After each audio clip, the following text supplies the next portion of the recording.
Hello, welcome to the August 20th, 2021 Club Cubase live stream. We'll get started here in just a couple minutes. I'm going to do a quick audio test, make sure everything is going through as expected.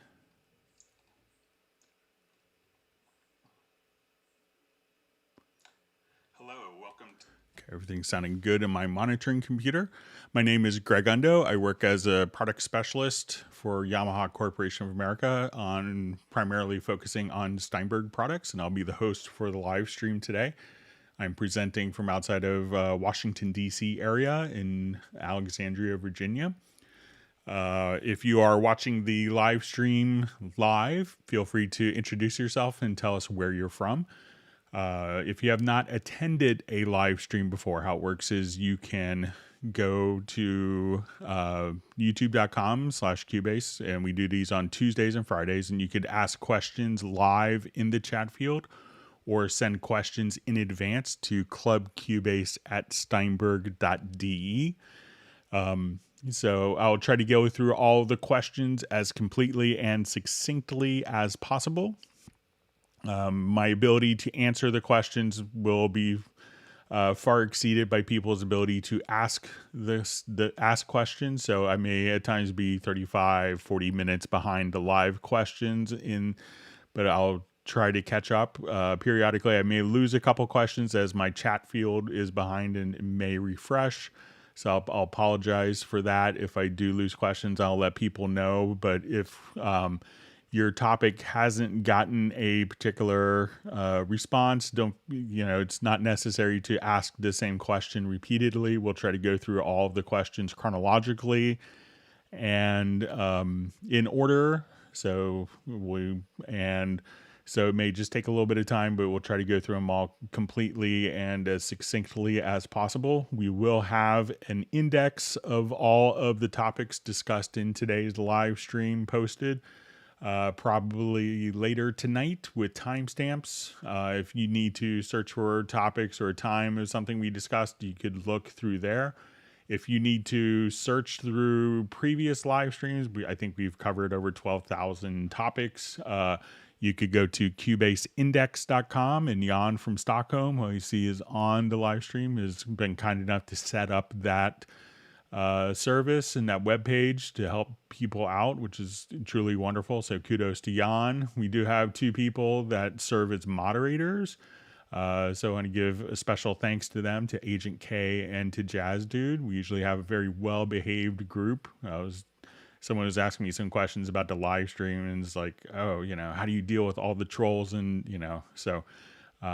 we usually have a very well-behaved group, and I want to thank everyone for the wonderful community we have here, but also Agent K and Jazz Dude for helping and posting links, more in a real-time live format with the chat. So thanks to them. Also, another wonderful resource of information, a great collection of different tutorials and articles and videos. You can check out the Cubase Nation Discord, and Jazz Dude does a lot of work to have that for us as well as a wonderful resource in addition to all the great Steinberg resources. Just yesterday, Steinberg released the Absolute 5 collection. So if you if you want a broad suite of instruments, you could. That's a wonderful opportunity. So it's 130 gigabytes of instruments with 7,500 presets. Some of the new instruments will include the Amped Electra. It now includes Backbone and the electric bass as well. So we'll go ahead, and we see some more people are getting logged in, but we'll go ahead and get started. And I'm just going to get my chat bigger so I can see it a little easier.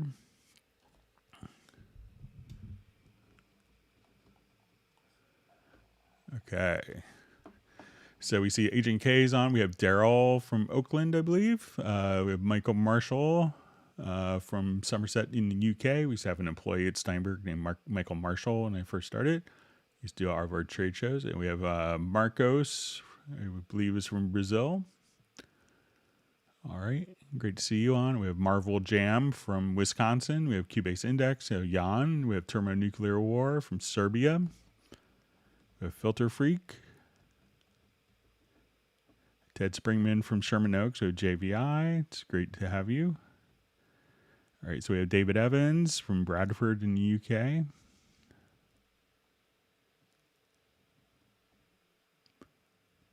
Okay, so we have a question from Ted Springman. I'm planning to do a lot of cycle recording of strings, vox, etc., or one violin or voice sounds like many, and need tips to avoiding phase issues or frequency buildup, etc., so it blends more naturally.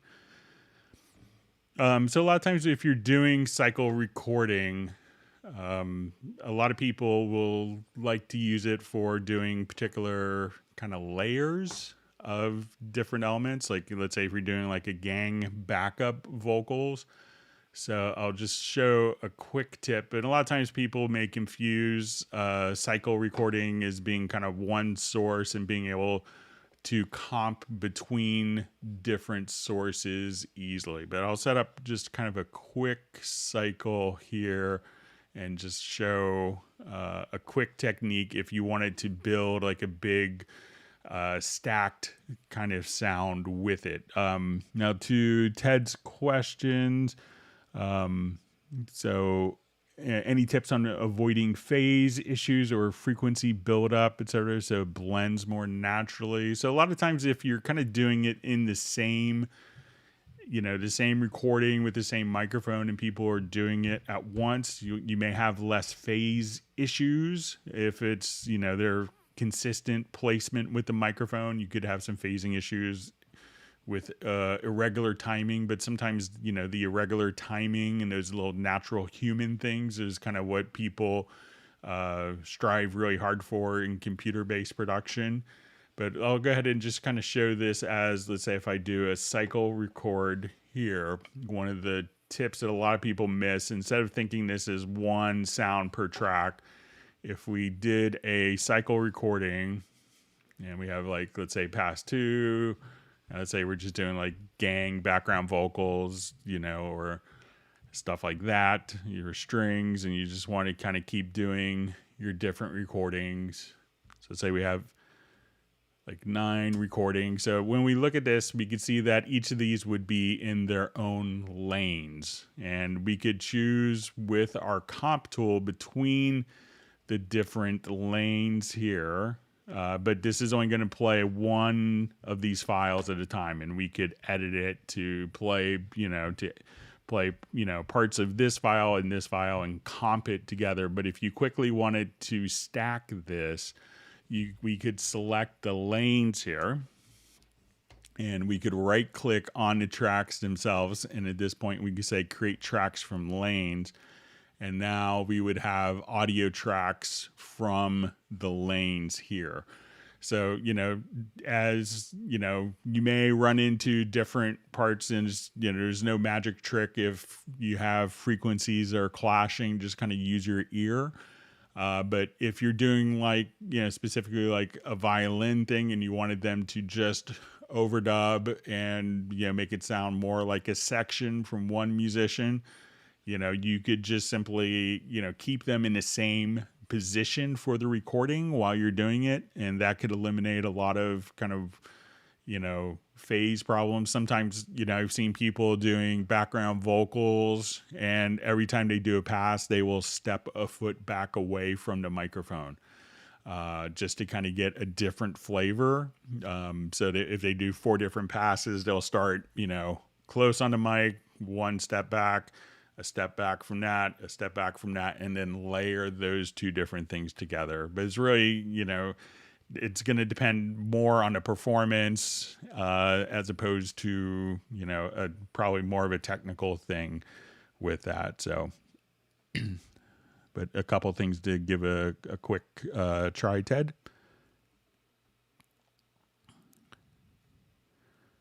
All right, so we see Tadalou and Patak from Iran. So thanks for joining us. All right, we have Ted Theodore from London.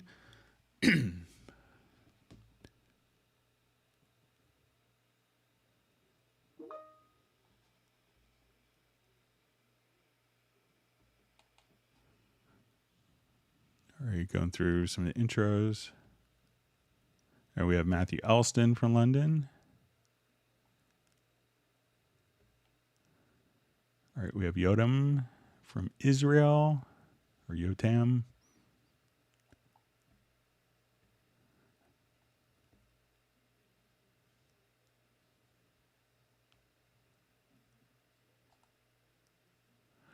Okay, so we have a question. Hi, Greg. I must ask you, I now run with Cubase 5 and Windows 7. Soon I will get a new computer. Did the Cubase 5 will run with Windows 10, and will my plugins, mostly old Waves, SSL, API, Fab Filter? So obviously Cubase 5, I think, came out, many years before Windows 10, but, Windows does a really good job of kind of backward compatibility. So I think, there's a chance. I haven't tested it, and I don't think that anyone's done like a lot, I'm not sure generational if it's going to. I think there's probably still a lot of people running Cubase 5 on Windows 10, even though it may not have gone through all the quality assurance tests because of when it was released. And I can't really speak for your plugins. It would be probably more with the particular. That would probably be more. You may want to check with the plugin manufacturer on that. Okay.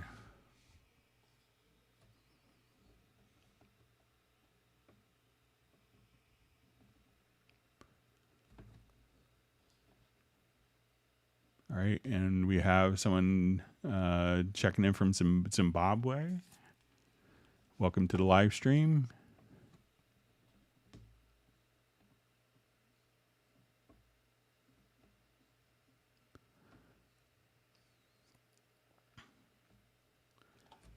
Okay, so just see my question. I'm failing to process and normalize my wave using Cubase 10. How do I do that?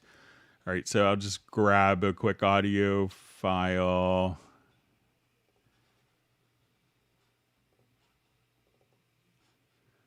Okay, so let's say we'll look at this particular file, and if I want to normalize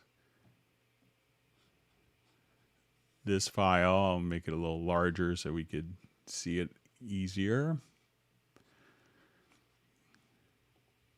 So all you have to do is make sure that it is selected. You go to Audio, to Processes, and at this point you could choose Normalize. This will bring up kind of the offline process history.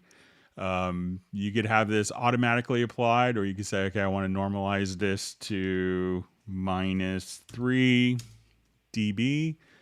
And at that point, we could just say auto apply, and we could see that the waveform in the background will be updated. So if I say -12, it'll now just normalize based on the dB level that you have set right there. So make sure that the event is selected, and you could just go to Audio, to Processes, Normalize. You could also go to Direct Offline Processing, and under Processes here, you could choose Normalize as well. And this could always be undone even after the fact. So let me know if that's how you're approaching it, Emmanuel. All right, great to see Christian D68 on the live stream from France, and Robbie Bowling from Dallas, and Oren Bynum. It's great to speak with you yesterday, Oren, on the phone.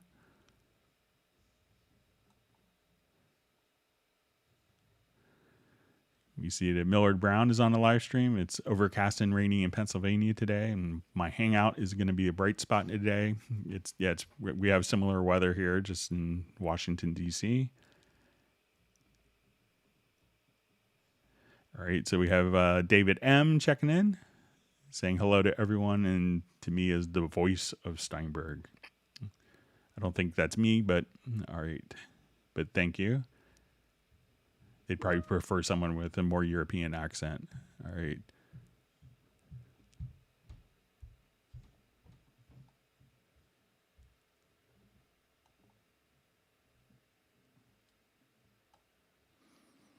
Okay, so we have a question from Mandy Lane. Thanks for joining us, Mandy, on the live stream. All right, so we have a question. Is there any difference in sound quality between Cubase and, for example, FL Studio or other digital audio workstations? Do they sound the same or not? So this could be a controversial thing, but, in the past, I've done comparisons with different DAWs. And, if you have, and how I would set up the conditions is I would take even just a stereo audio file, and I would play back, two different computers with the same wave file going into like an analog mixer into a monitoring system and mute back and forth. It's really hard to do kind of an actual comparison. But if what we found was, and we did this, I know we did this with Sweetwater, and we just tried it live with them once. And it was pretty apparent to the people at Sweetwater that, they preferred the sound of Cubase over other programs, and they would try different programs. And so we would just kind of hit play at the same time with just a stereo wave file. And you could just mute the two sources, mute and unmute the two different sources to switch back and forth. And it was an apparent difference. So, but, theoretically it should all be, the same. But, how people deal with algorithms and dithering and plugins, and if you're doing 32-bit floating point, that can make a difference as well. So most people really enjoy the quality of the Cubase audio engine and, and enjoy working with it, feeling that it gives the best representation of their audio.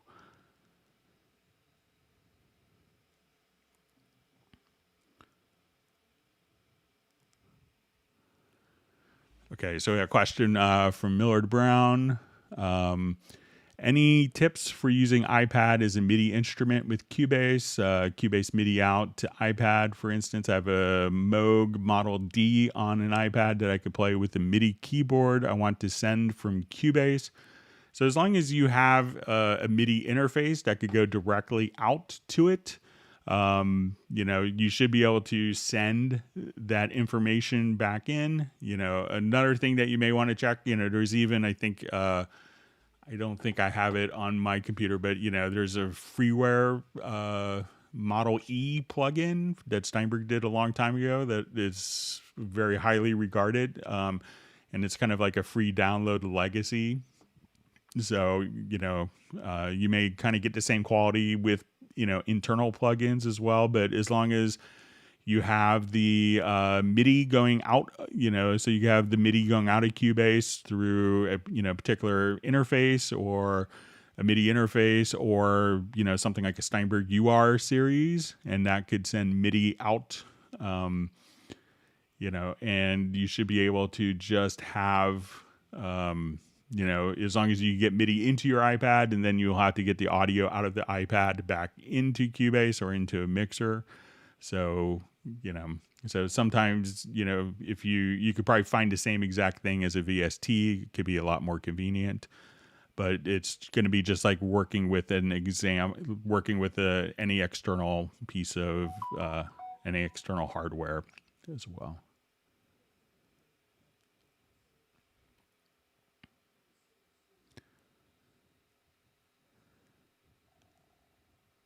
All right, and we have Mark joining us from Nairobi. Thanks for joining us.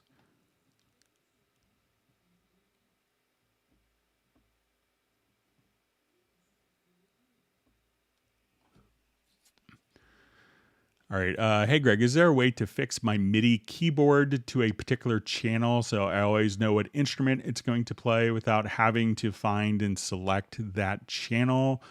So, Cubase will, for MIDI and instrument tracks, will kind of take, incoming MIDI information and can, rechannelize it based on the MIDI channel that's included, that's, currently active or selected.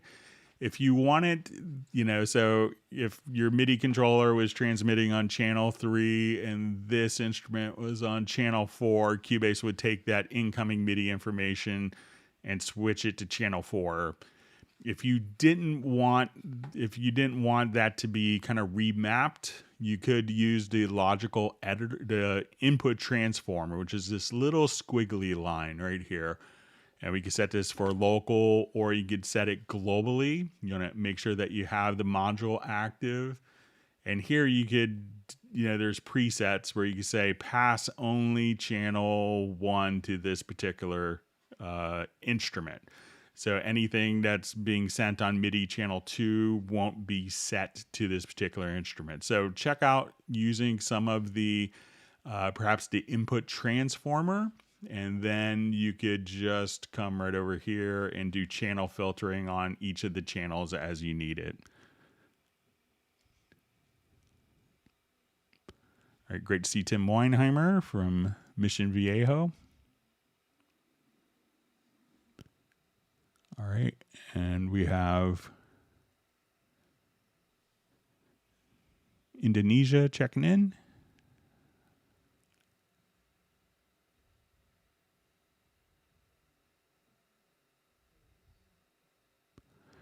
Okay, so we have a question for Michael Marshall. Any further news on the subject of the replacement system of dongle? Nothing that's been shared with me. I know that the teams have been working really hard on it. But I haven't really been privy to any of the discussion yet. So as soon as I have information I can share, I will.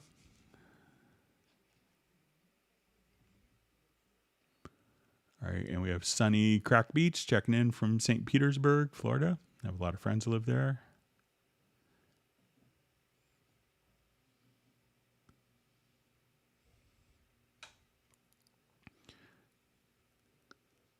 All right, we have Giuseppe checking in from Italy. All right. So a question from Oren Bynum. Says, hi, Greg. I duplicated a track, but I don't know how to change the color of the second track like I did with the original track. The second track color will not change like the first one will. Help, please. Okay, so let me just go ahead. I'll colorize this track here. So I'll make it yellow. I'm going to right click and let's duplicate the track. So this track will be yellow. So once I've done that, Oren, so if I have the track selected here, I can just come over and just change the color. So one thing to make sure of when you're doing this is to make sure maybe that you don't have an event selected. So, but you should be able to just kind of select the duplicated track and just go right over here and just color independently for each of the tracks. So let me know if that works for you, Oren. And thanks for joining the live stream.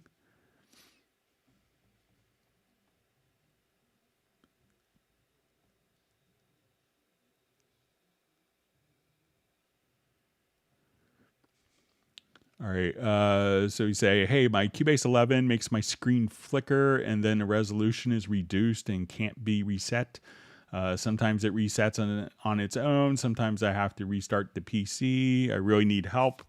So it sounds like maybe a display driver, or I would check first thing is if you go to your Cubase preferences and on Windows, you have the option under General of Enable High DPI. So try toggling the status of your Enable High DPI settings here. And there's also DPI scaling modes for the application.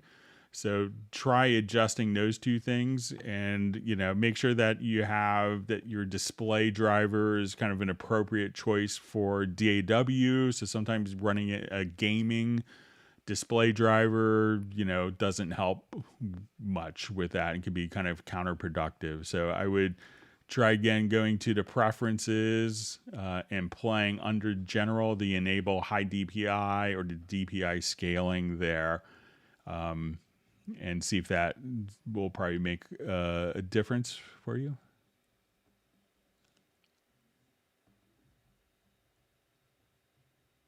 I see you're saying the graphic driver is up to date. Okay.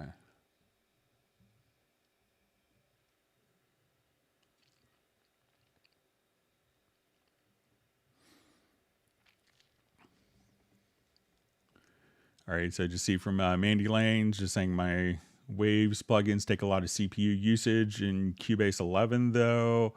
So yeah, so depending on the plugin, so different algorithms can take more processing. So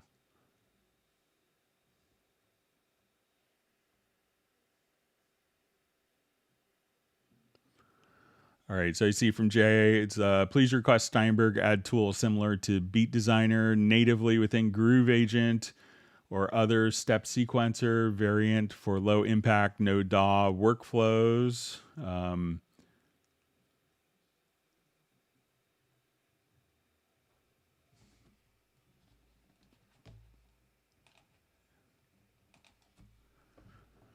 right, and so, all right, so see, so sorry, I just had a message pop up on my machine. All right, so we see from Jay, it's please request Steinberg add tool similar to Beat Designer natively within Groove Agent or other step sequencer variant for low impact, no DAW workflow. So if you run the standalone version of Groove Agent, you can, come. So let's say if I'm here, let's go to my applications.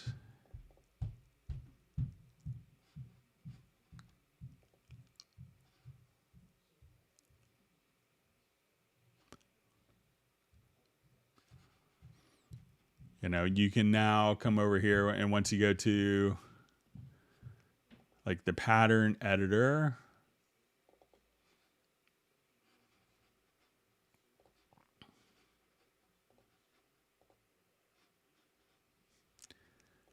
and here you could program directly inside of Groove Agent as standalone. All right, and second question from Jay is it possible to simulate multi-mic percussions from Groove Agent instead of stereo mono for overhead, stereo mono for overhead, snare toms, in and out kicks, etc.? So I think you could load up, I think Groove Agent is, let me just... So, what a lot of people will do, depending on the samples that they're using inside of Groove Agent, they could just...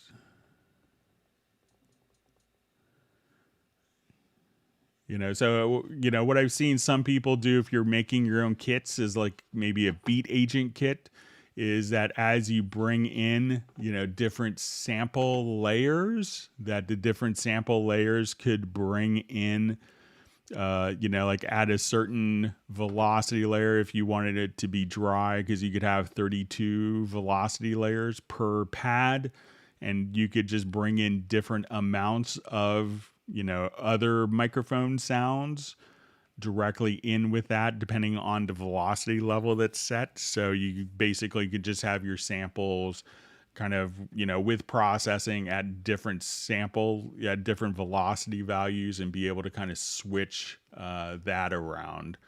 So, but I'll kind of mention it, that you want more, more workflow in that regards, Jay.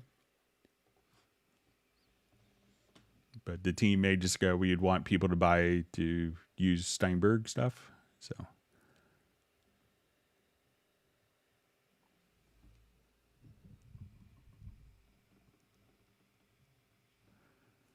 Let's see, from Sunny, Crack Beats, I saw my first Steinberg presentation in 1999 at a local music store. That day I decided to go buy a computer. I love Steinberg. So if you're in Tampa, there's a good chance I may have done that presentation. So let me know what store it was, just out of curiosity. And we're glad that you love Steinberg stuff.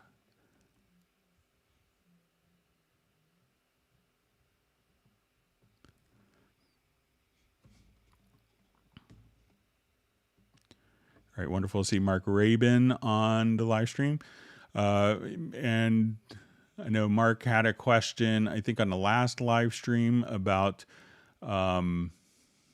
about exporting to, I think, SoundCloud. So one thing I did some research on it, Mark, and try one thing that I saw some discussion on is maybe changing your particular default web browser, to see if that makes a difference. So like try Google Chrome and see if that can make a difference for you with that. So I just want to mention that as I saw your name pop up in the discussion. Okay, so we just see, hi, could you show us the question? Could you show us how to control the transport functions with your MIDI keyboard, record, stop, etc.? Appreciate it. So a lot of transport controls, depending on your transport, can be set up, as if we go to your studio menu to studio setup. At this point, you could add something. A lot of transport controls may work under Mackie control. So you could have this set up as a Mackie control and say, okay, I'm using, this as my MIDI controller. And at that point, you could be kind of all set for transport controls. Like that's what I just.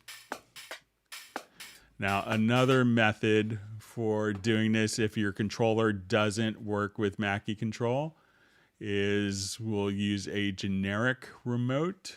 So I will come over here. Let's assign a generic remote control.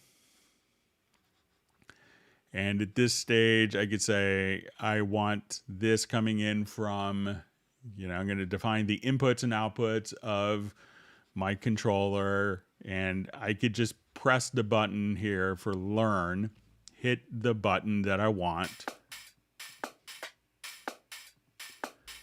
And then I could say I want this to do transport, device, and we could just say start. And let's say I want this button. So, and what you do is you just hit the button on the controller and that will learn that function. So we're going to say this MIDI control is now going to come over here. We'll say transport and device, and I want this to be stop. So now when I hit the button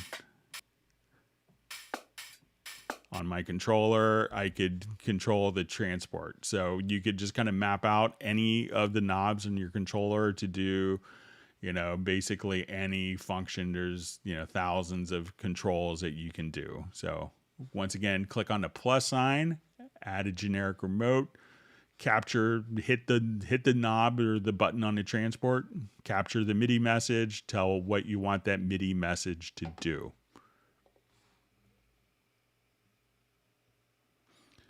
All right, wonderful. See Stefan from Sweden.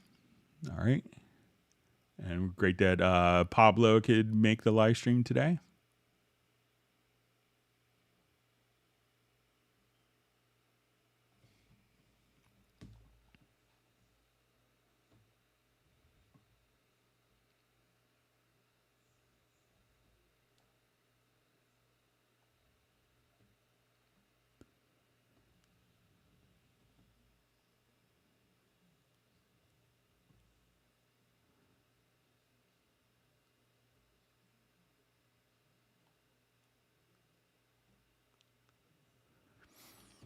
So just see Mandy Lane's comments, not Cubase fault, the CPU usage is high as the plugins themselves. This is shame. So, after a while you may, figure out how to allocate the resources. So, start freezing tracks, start doing render in place, and, you could kind of work around it.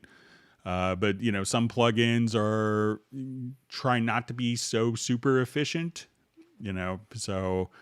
and try to err on the side of great sound quality, and sometimes that can make it a little impractical to use on systems that aren't, top of the line. So it's always kind of a balance that you have to find out. So, all right, wonderful to see Michael Teams on the live stream. So I think the Friday afternoon virtual ice creams will commence. So it's always better when Michael Teams is on.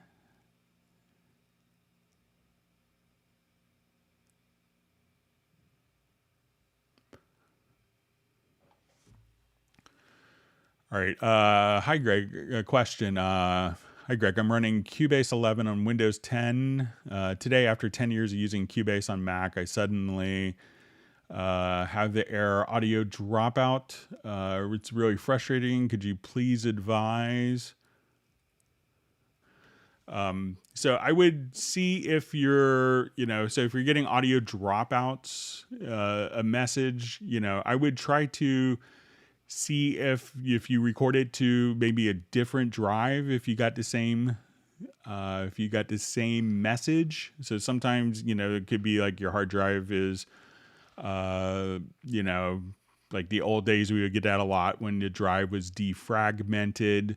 So try just a different folder. Also, if you have any like antivirus software that could be scanning, sometimes that could be causing it. But try changing. I've seen some people had to message and then you hook up like a USB flash drive, and then it's like, oh, there's no problem, recording to my little USB stick, but I can't record onto my hard drive. So check some of those things out. But you should obviously be able to kind of record pretty effortlessly.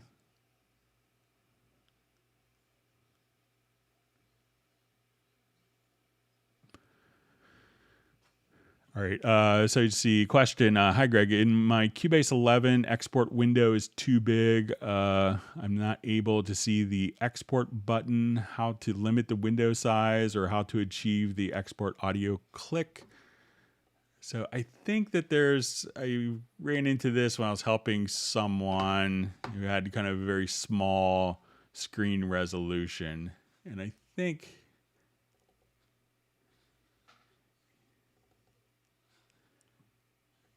so if I wanted to, you can kind of resize it a bit here if you select from the top. And let's say if I don't have the export cue visible, you could do, so try to resize it. So, I'm running like a 1080, so I'm running 1920 by 1080 as my screen resolution. So see if you could resize some of the different components. And if you don't need the export cue visible, try to close that. Excuse me. But you should be able to just kind of see and resize it, so that should be able to fit on most screens. But as you can see, it is a bit resizable, horizontally and vertically. So give that a try.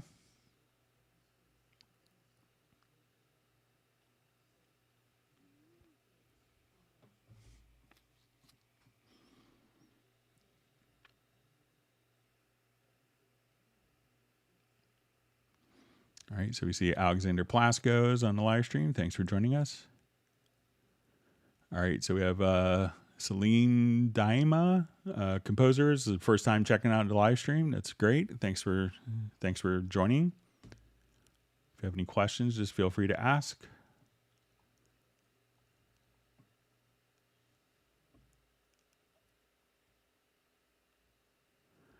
See, Laurie's passing on some result to Millard Brown about the iPad. So it says connect the iPad using USB and then use MIDI settings app and connect the iPad as a MIDI device.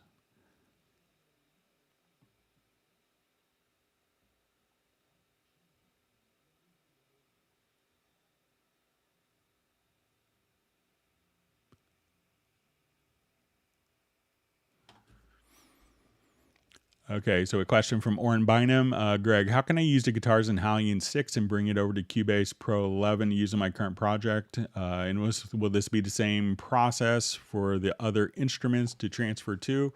So, really all you have to do is add an instrument track.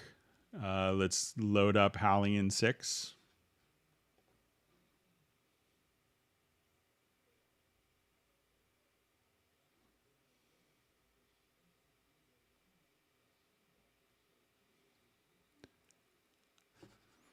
All right, and we'll come over to guitars.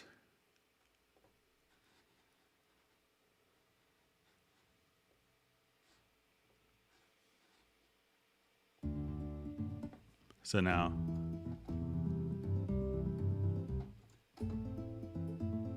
as I play a chord, it'll just be able to.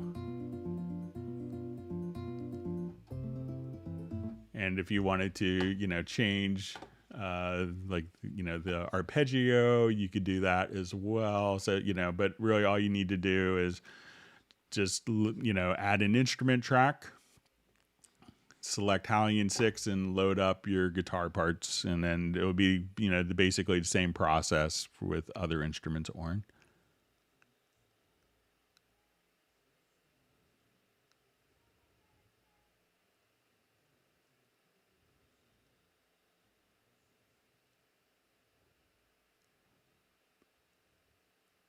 All right, so we see Cubase Junkie is able to make the live stream. Glad he could make it this afternoon. All right, and Gregory Brown's checking in.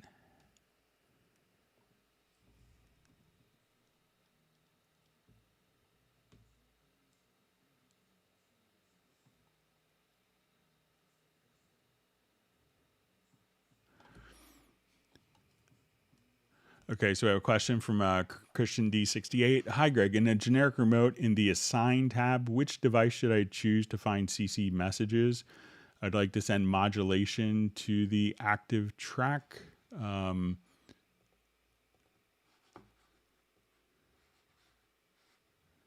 right, so let me just get to my generic remote page again.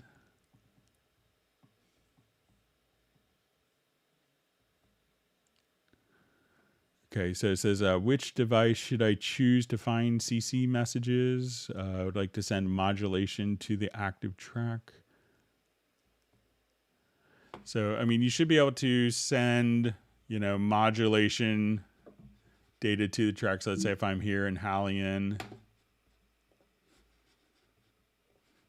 and I'll just go to like the MIDI monitor plugin.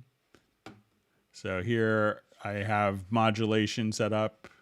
So I'll just move that. Let's go to my generic remote and make sure I'm understanding the question.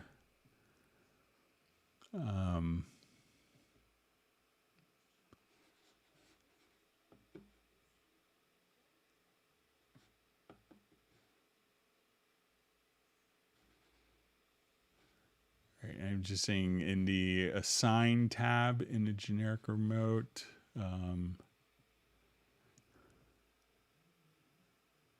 So it says in the Assign tab, which device should I use to find CC messages? I would like to send modulation to the active track. So I'm not sure if sending them, maybe Christian, if you could specify, so, you know, we could send modulation to the active track. I don't see the assign. So a lot of times people may not assign modulation because that's going to be pretty broadly used for a lot of different applications. So they may not assign that for a generic remote. So maybe if you could tell me if like what you want to accomplish with that, but if you wanted to just have the modulation available, you know, then you may not want to tie up like modulation for a generic remote if you need to use it for other sources. So sorry if I'm misunderstanding. All right, great to see Brianna from Youngstown.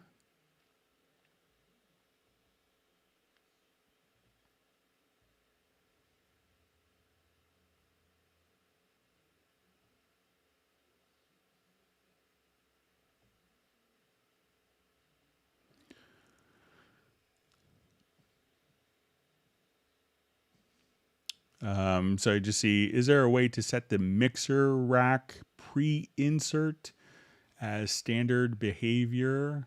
So I'm not sure if it's the channel strip. Like if you wanted to send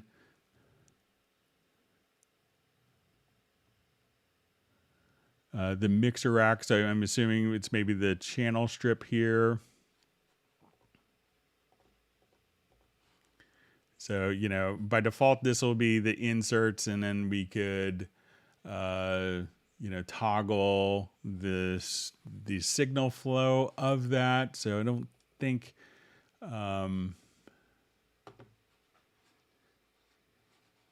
if I come here, I don't think that's, you know, if you have it within a template or within a track preset, you could do that, but I don't think it'll be on by default. I've been kind of trying to lobby to get like a default, like where you could save a default channel setting.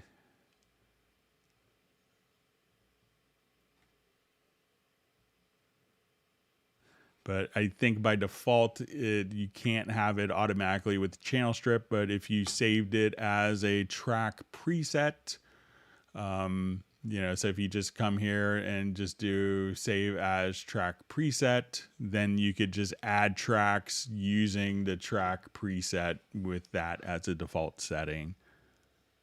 Sorry about that. All right, wonderful to see Brian Sawyer from Beulahville, North Carolina. Glad you could join us.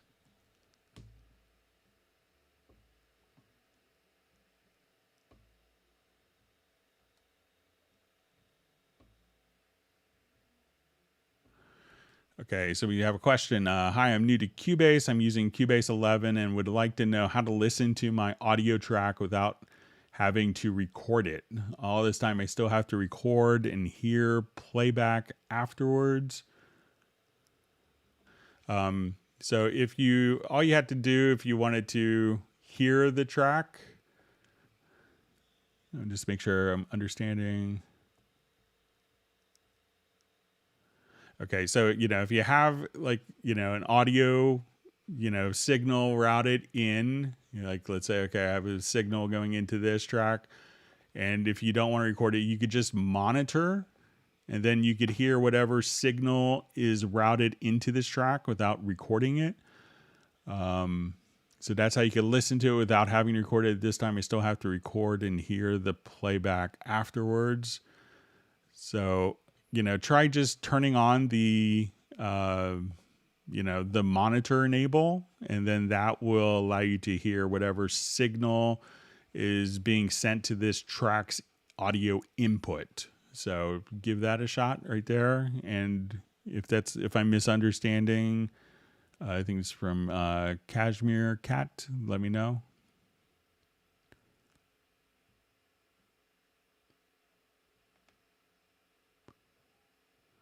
All right, we see JVI is out, going to be out walking his dog.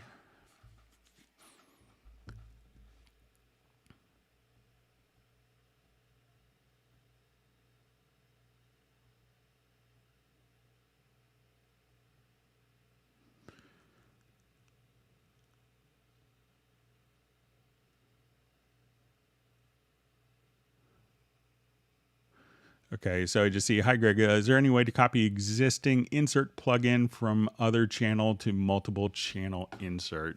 There is a way, I usually forget what it is, but there is a little sneaky way of doing this. So let's say if I have,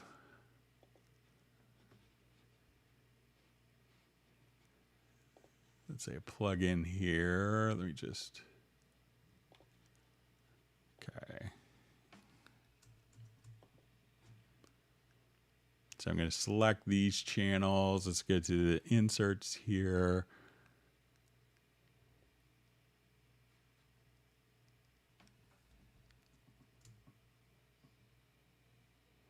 And then you could just kind of drag and drop.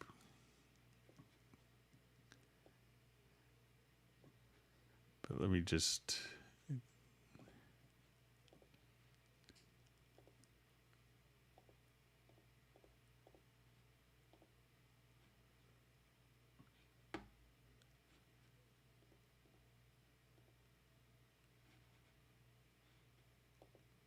So I'm going to copy.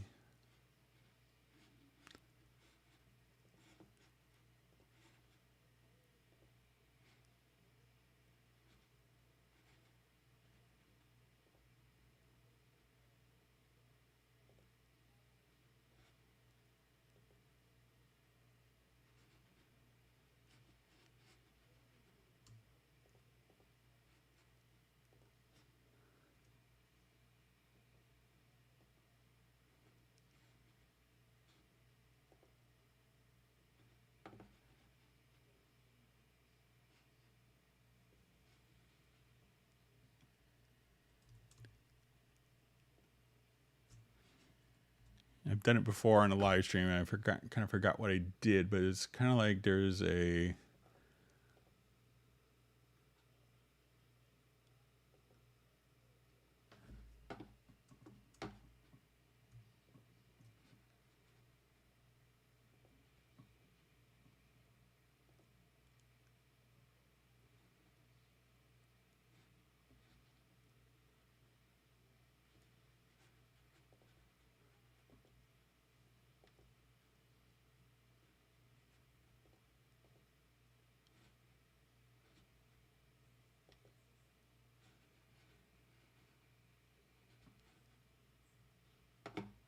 see toggling the.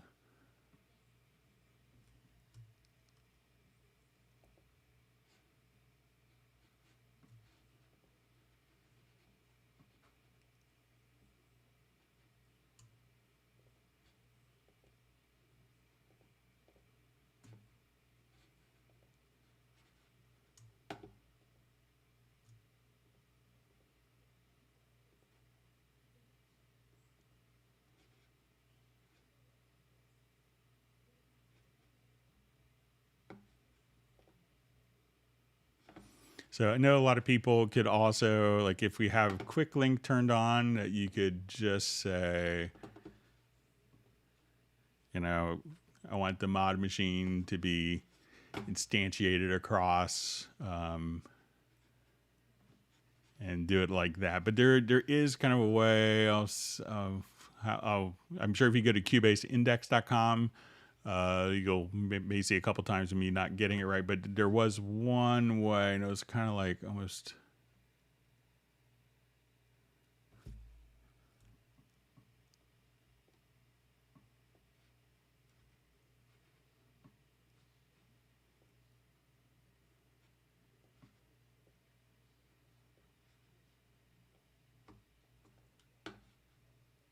So it's kind of doing it one at a time, just holding down.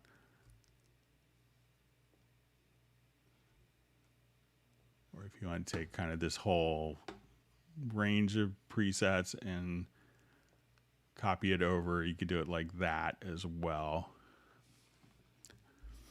All right, let's see if I can figure out what I used to do to make that kind of a bit easier. Sorry about that.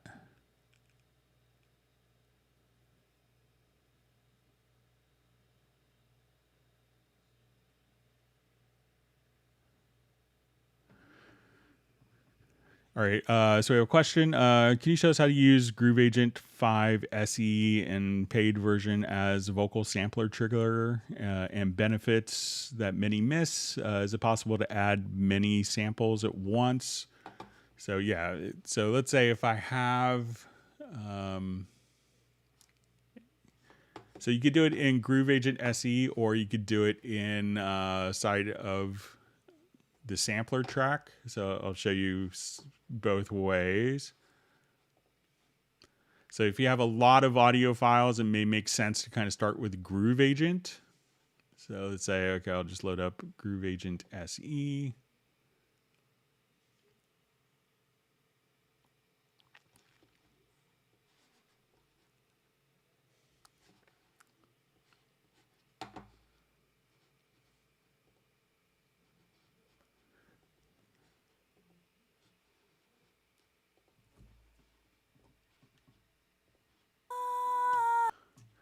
So now if I just wanted to drag all these samples,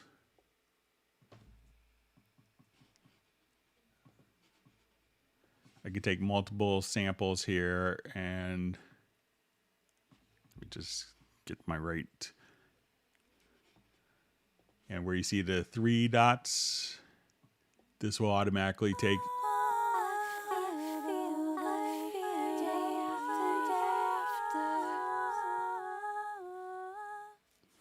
Now, sometimes what people will also do is do like different vocal chops. So they could come here and do slices. So a lot of times people may be just kind of vamping in the studio. So, you know, so you could drag and drop multiple files in Groove Agent. And let's say if we just go to the slice menu here, that, you know, you could do like you know, your different sample slices, and now you could.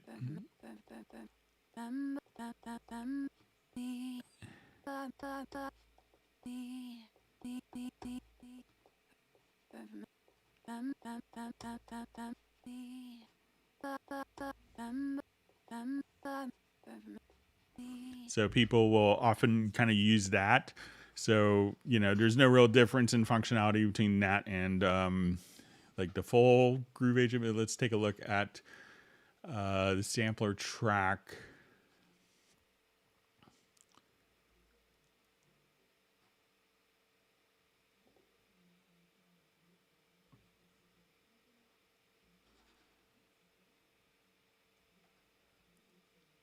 Let me see if it's in my recent files.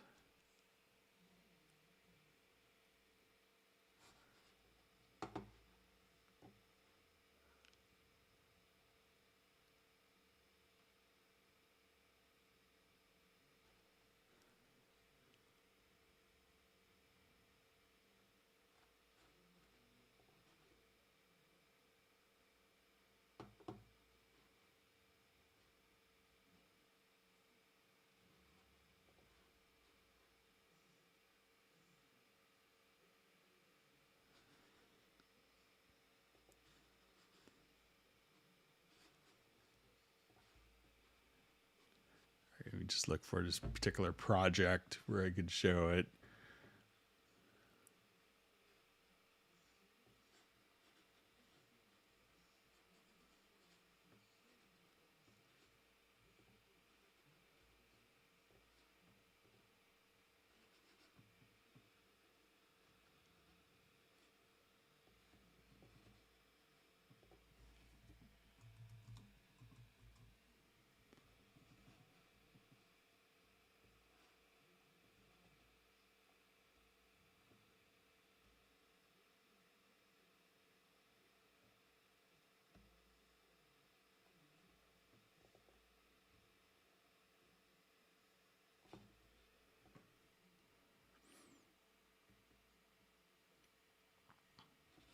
All right, so here we have a vocal file. No time to hesitate, it's all been done.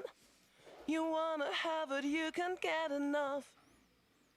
Let's get it going, baby, let's make it work. Just get it on, what are you waiting for? So let's say someone's just like kind of improvising, vamping, brainstorming, coming up with an idea. So, you know, here you could create your own, you know, various hit points, and, you know, they'll often call this kind of, you know, sample chops, you know, where you could, or vocal chops. And what this will allow you to do is just you wanna hesitate. So You wanna hesitate. You wanna hesitate. Can't get enough. You wanna hesitate enough. Can't get enough. But enough, baby. You wanna hesitate enough, baby. So you could just kind of come up with, you know, completely different phrases. You know, like someone's saying this, and you just wanted to, you know. You wanna hesitate enough, baby, enough. And so many people will kind of write melodies this way, where someone will just go through, and, you know, just off the top of their head ideas, and then you could just from a MIDI keyboard be able to just kind of reassemble different portions of that performance. Baby, just work, baby, enough, make enough work, get. You know, and just try out different ideas. So those are two different ways. One's just kind of doing it in a sampler track using slices, and those would map the slices out to each individual note, or just kind of do a very similar thing. If you're starting from multiple files, I may start in Groove Agent first, But if you have one file that you want to manipulate, the sampler track's great for that as well.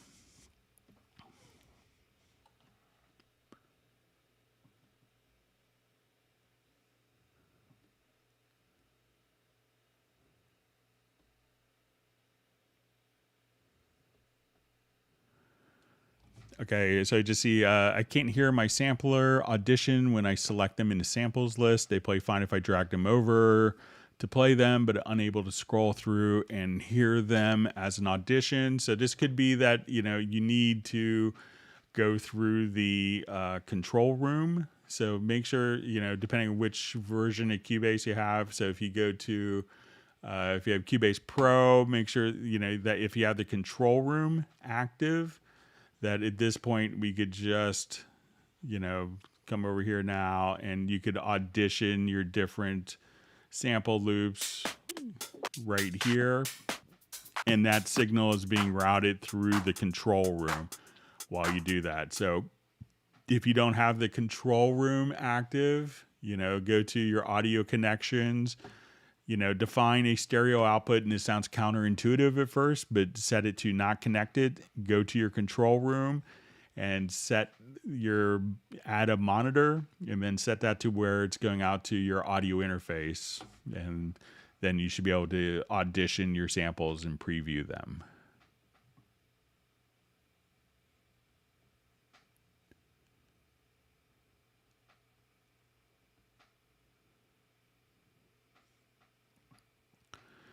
All right. So just see, hey, Greg, can I change enharmonic notes manually, single notes from flat to sharp in the key editor? So let's go ahead and take a quick look.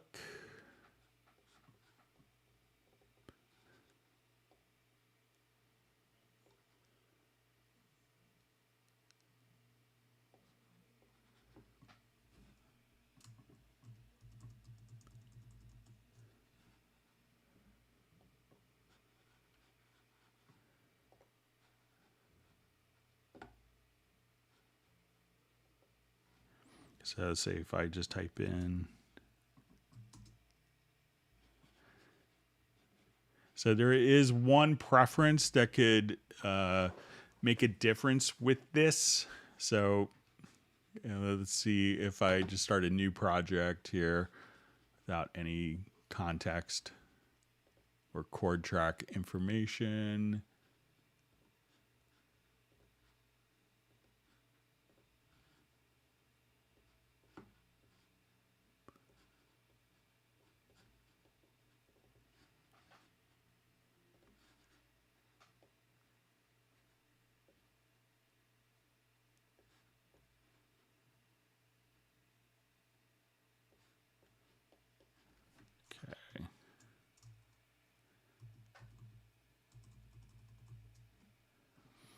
All right, so let's say we have this. All right, so let's say if I want this to be in the key of F sharp major.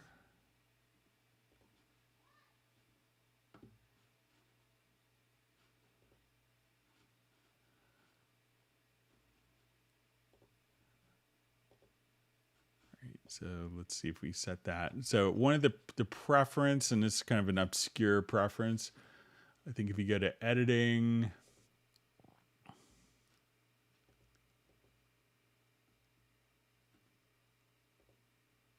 maybe it's under the event display. It's kind of an atypical.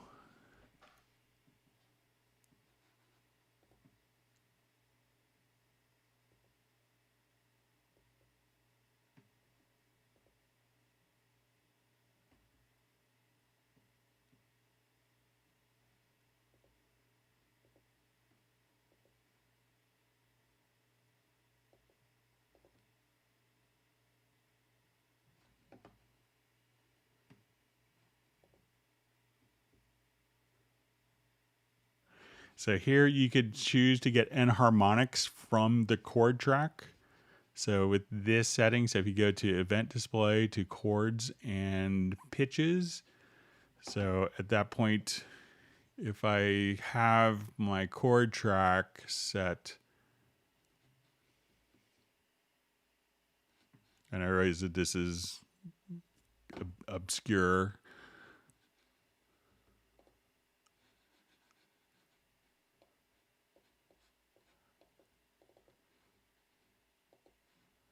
So let's say I'm in F major. So now our A sharp turned into B flat because it's following the chord track. So, you know, within the score editor, you know, you can change, you could do enharmonic shifting there. But I think if I wanted to overwrite this, that with that preference set, that it would still be retained as B flat instead of A sharp. So check out that one preference. And again, a preference under event display to chords and pitches, that the enharmonics from the chord track. So you may just have to set kind of the chord track and with one chord for the scale.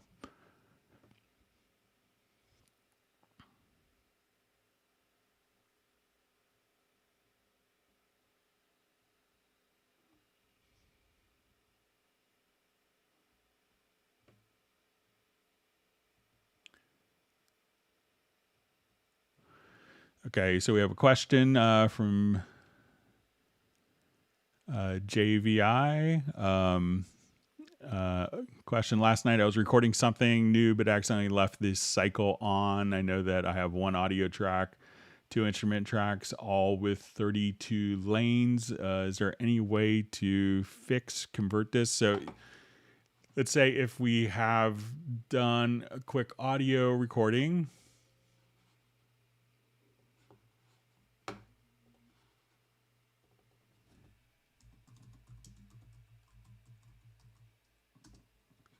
So I'm not sure if you need to take a whole bunch of cycle recorded music. So let's say if we had this in a loop, that you wanted this to be one long contiguous recording, JVI. So say we do a couple passes. All right, so now we go to our pool window, and we'll see that we have basically one audio file, but these are individual takes, and these takes are regions. So if we look at this kind of, you know, we open up our lanes, we can see our individual lanes here, but these aren't separate events. These are just kind of regions of the larger event. So if I wanted to drag this WAV file out and let's say start at measure 6 or measure 5, that this is the same file as all of these. It's just kind of represented differently. So we could have one contiguous file that is all of these recordings, but these are, you know, think of these as like segments of this particular, like little subsections of this particular recording. So if you just go to the pool and that's just, you know, Control or Command P, you should see kind of the original audio here and drag that out. I'm not sure if the MIDI would work the same way, but if that's what you want to accomplish, JVI, let me know. If I'm misunderstanding, just let me know in the comments. All right, so we have Gregory D. Brown checking in from the Panhandle of Florida. Thanks for joining us. Hope you were safe from Hurricane Henry.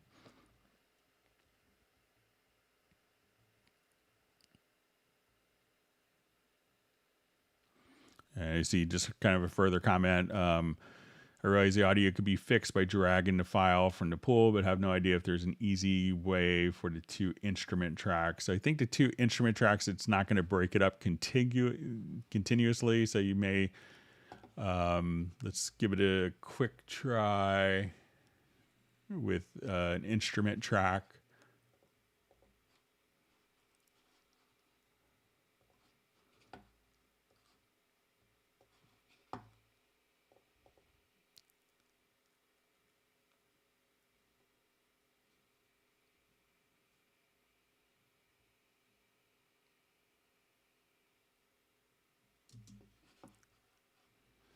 Okay, I'll just record something this time. Sorry.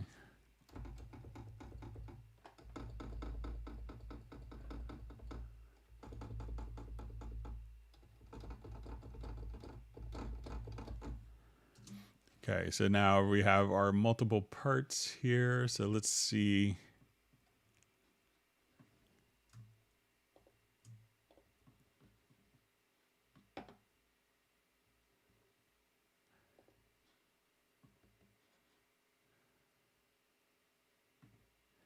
Yeah, so I think you might just have to manually move them like so to a track. So nothing so automatic. I think the MIDI will be kind of broken into separate events.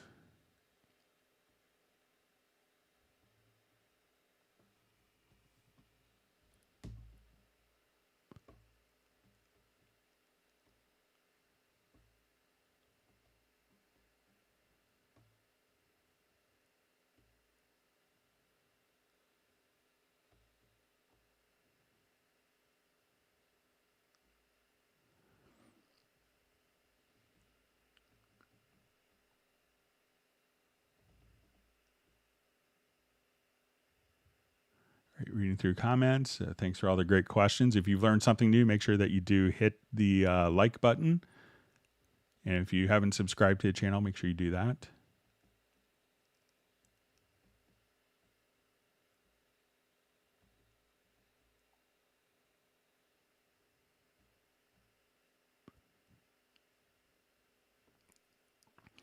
All right, so we see Sensium just says, need a MIDI keyboard, small for outside with Cubase Pro 11. Are the new M Audio Oxygen Pro Mini 25 okay? Or what controller do you say is doing well for outside with laptop? So, anything, generally there's a lot of really good choices, but, figure out what is, as long as it has standard operating system drivers, it'll work with Cubase. So no problems with that.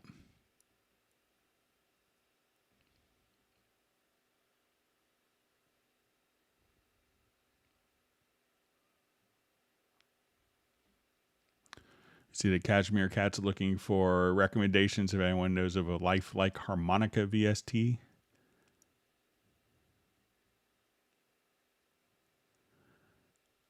I don't know any off the top of my head, so maybe other people could help.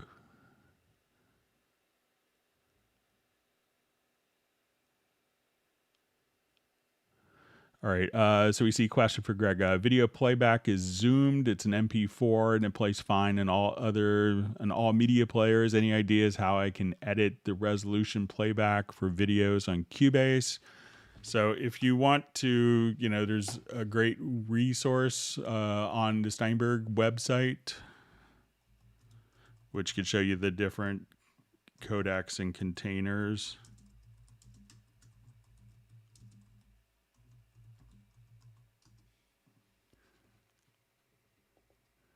So if you do video support in Nuendo Cubase, just Google this.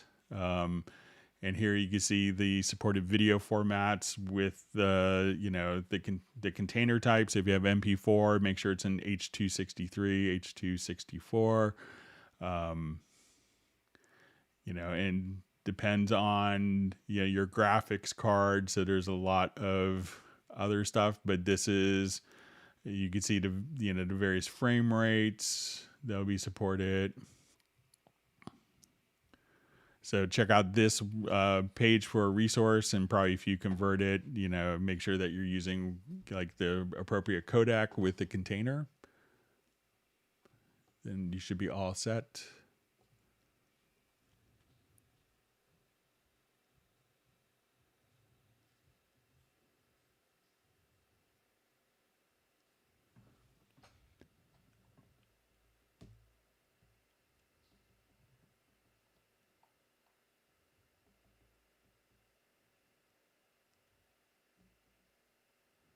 See that Jazz Dude's recommending fluffy audio for a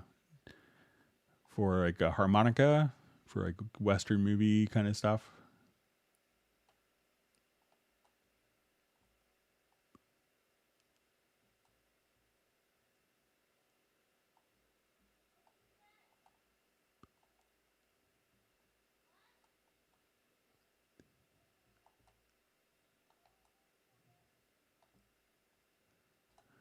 just lost my place. So in discussion.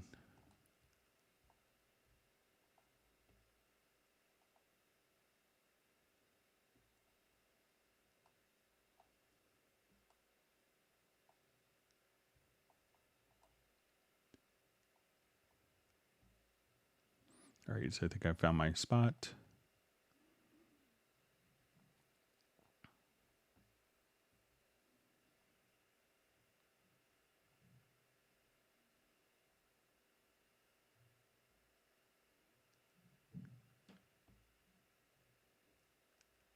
So just see, why does Cubase not be used for hip hop, trap, and R&B music? So there's lots of people using Cubase for hip hop and trap and R&B music. So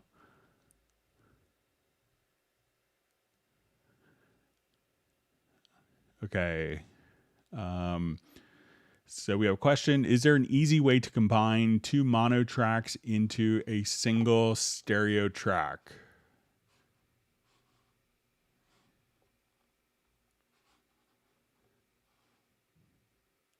Okay, let me see if I have a...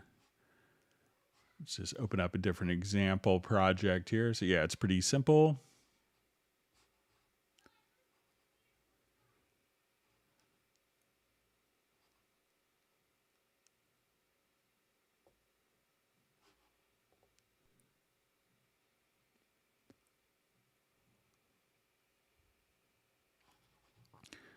Okay, so let's say I wanted to take like these two guitar parts here. I'm going to select the tracks themselves, go to project,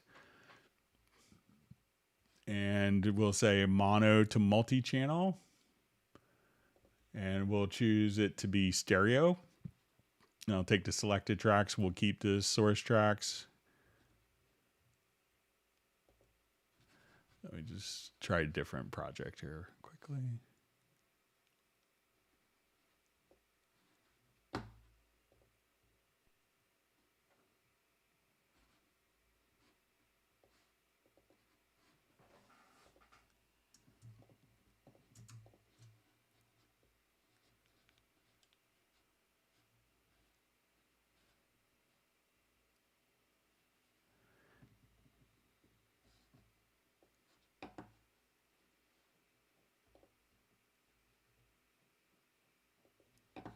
Okay, let me just take them out of musical mode here.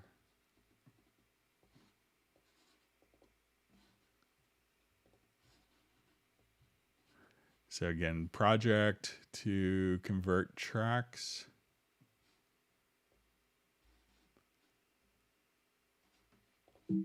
Just make sure all of them are not in musical mode.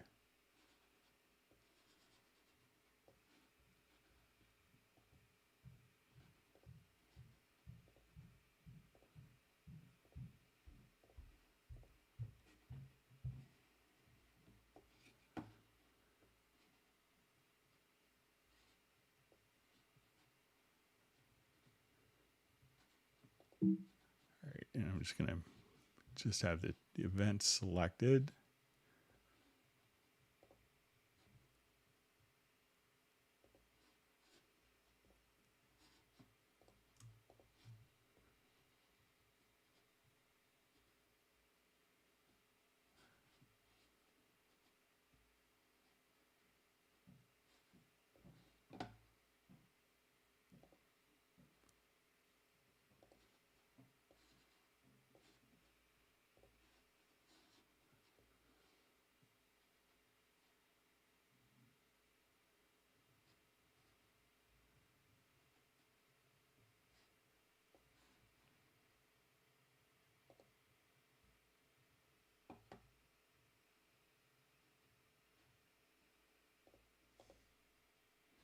And then we could just take your one file and just have that. Another way you could do it is to select events here.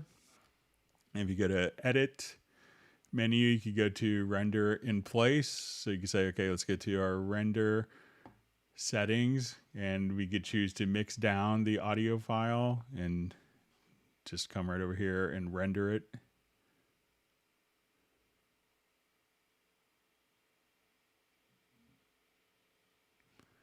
then you could have the rendered file directly there. So there's two different approaches.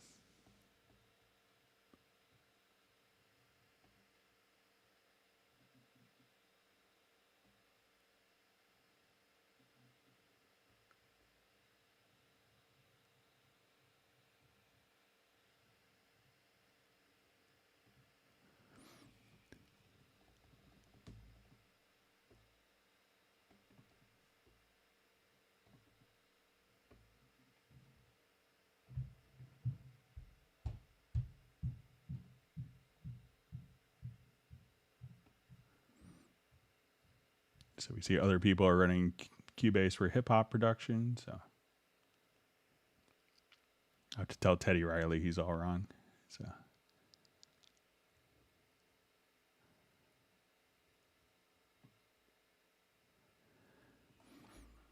Okay, so we have a question. I have a specific problem with Sonic C plugins and mono tracks. The plugin somehow makes the mono input stereo and only one channel left is processed. How can I fix this behavior? So I'm not sure if you're running it. I'm not familiar with those.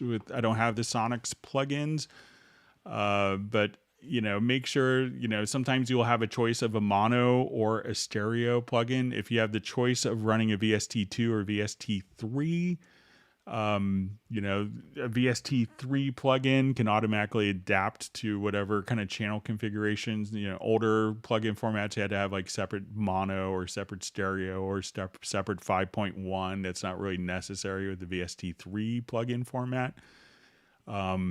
If you're running it as an insert, it should keep the channel width of the channel in the insert. So, like if I put a stereo reverb as an insert on a mono track, it would be a mono reverb. So if you're so if you could let us know if you're running it as an insert, that should maintain the channel width, or if you're running it as a effect send. And if you do the effect send, when you go to add an effect send, you want to make sure that the configuration, is going to be, you could choose that to be in mono or stereo. So make sure that is set when you add an effects channel as well, because you could make a choice there. But if it's only doing that with the one particular plugin, you may have to contact the plugin manufacturer and see if they could give you some insight.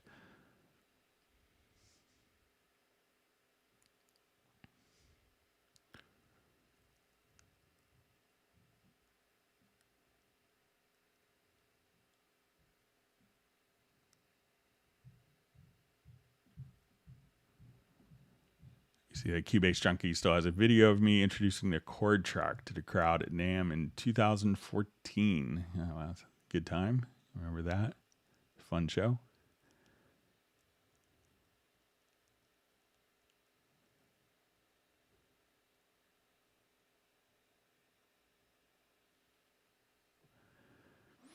All right, so we see from Cashmere Cat. Okay, I got another question. Besides the Arturia as a main MIDI controller, I also have an expression controller for strings and brass instruments, but I can't connect both of them into Cubase.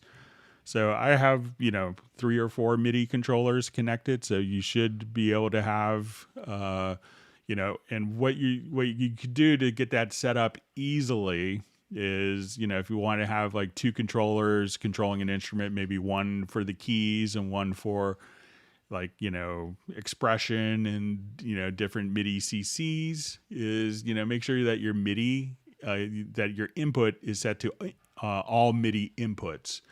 So you should see all of your devices. If you go to your studio menu, to studio setup, to the MIDI port setup, and you should see all of your devices that is being seen by your operating system. If you don't see it in this list, this indicates that your computer's operating system is not seeing all the devices.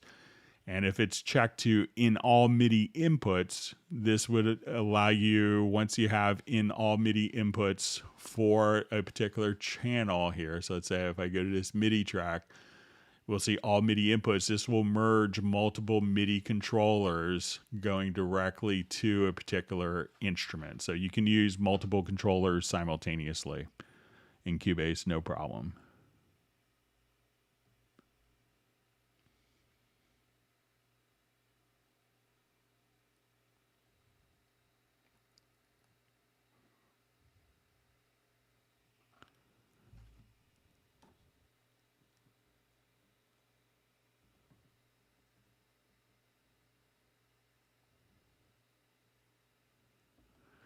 All right, so just to see, hello, I'm Edgar from Sarasota, Florida. Don't know if you guys answered the question yet. I just jumped in. Now I'm trying to find if I can use Cubase for live streaming sound. Many bands and churches are. So yeah, definitely. You know, a lot of times, you know, the configuration could be set up. You know, you obviously see it in this live stream. But configuration could be determined on your audio interface. If it has a loopback function or some software utilities, I kind of use two different audio interfaces, one for my Cubase session and one for the broadcast, and that's how I do it. But there's a number of tutorials you can find on the Cubase Nation Discord, so you could definitely, lots of people are doing it.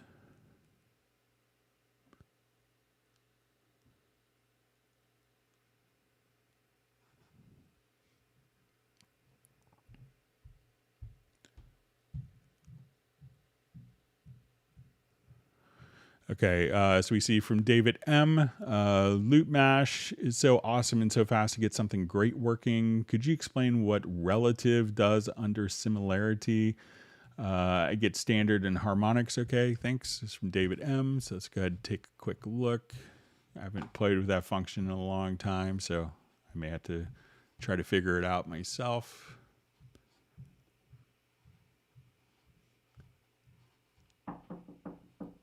Hang on, my son's knocking on the door. I'll be right back.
All right, I'm back. Sorry about that. My son was sad. He just finished watching all the episodes of Mythbusters.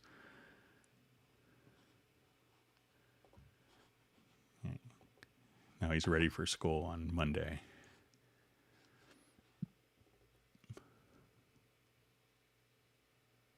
All right, so let me just review the question one more time.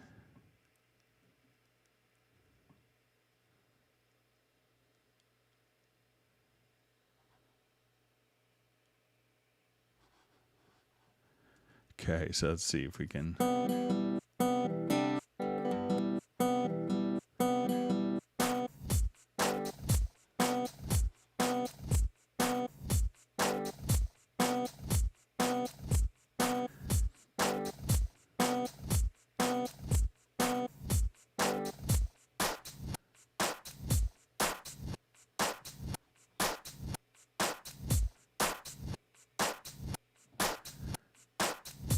So I'm not exactly sure what the difference is with the relative. I could do some more research on it. But, you know, so in Loop Mash, you could have kind of different levels you know, where you have one master slice if you're not familiar with it. And then you could bring in kind of other elements and then have these loops kind of follow the timing.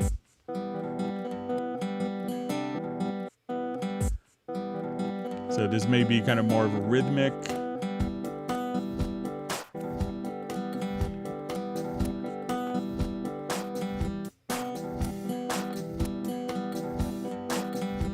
Let's say if we have it set to standard. So I probably couldn't give you a really definitive good answer. I could do some research on it, but I think it's just a different algorithm to figure out, you know, the slicing consistency, you know, the slicing algorithms used to mash together the different loops. So sorry about that.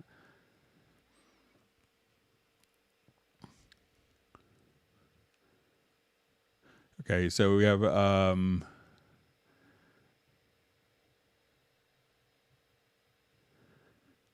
okay, so we see hello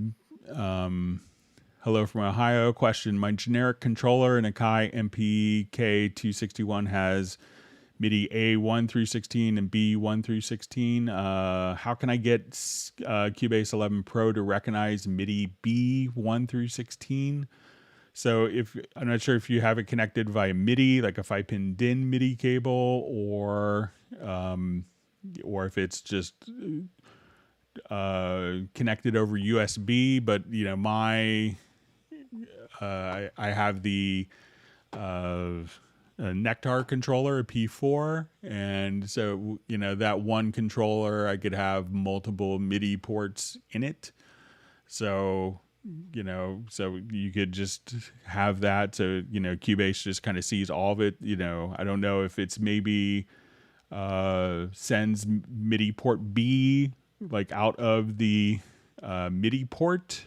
You know, sometimes you could use like a MIDI interface. I'm not familiar with the Akai so much as a controller, but you know, you should be able to use multiple ports within the same MIDI controller, no problems, like as you can see here.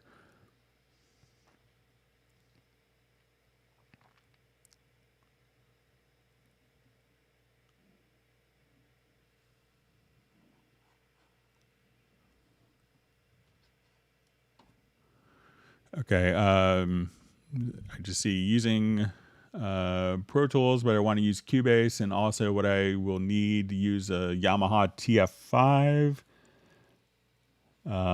So, you know, if you have a Yamaha TF5, you could just go USB directly out of the TF5 right into Cubase for recording. So it's really just a USB cable and Cubase, and then you could capture directly from your Yamaha TF5. So it's a great front end for like capturing audio, especially live use. And if you wanted to do it over Dante, you could do that as well if you had the Dante expansion card.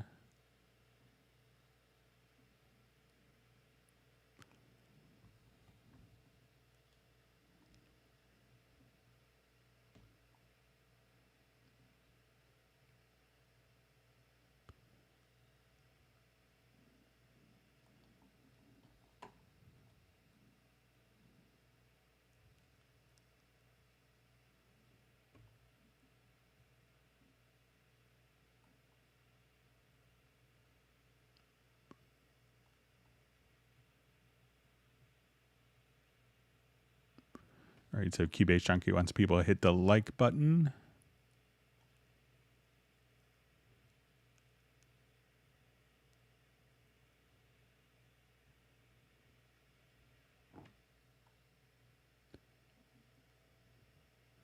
All right, I see Michael Teams is giving me 3 scoops of Black Diamond ice cream. It's a good way to start the weekend.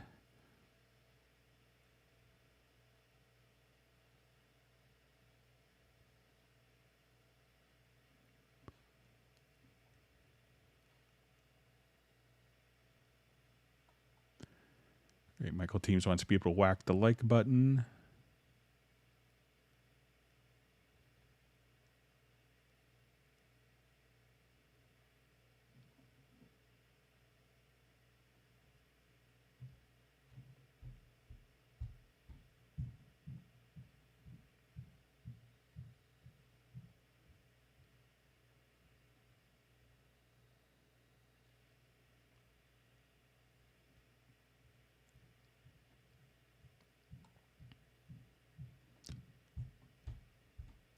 Still reading through comments.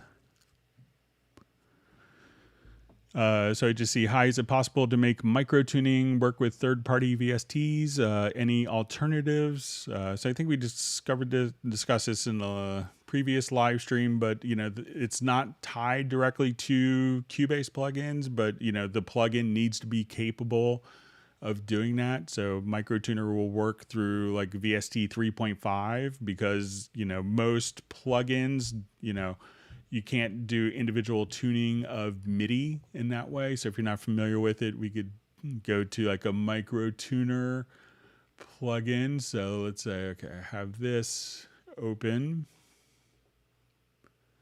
and I'll just quickly add an instrument track. Let's say,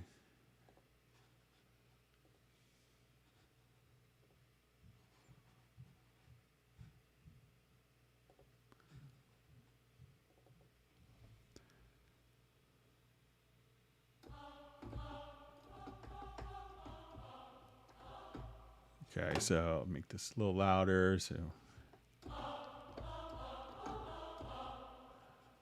just get something more pad.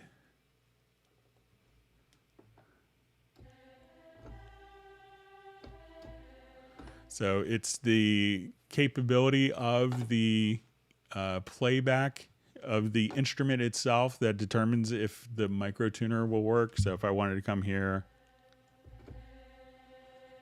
so now I can say, okay, I want every C, to be flat.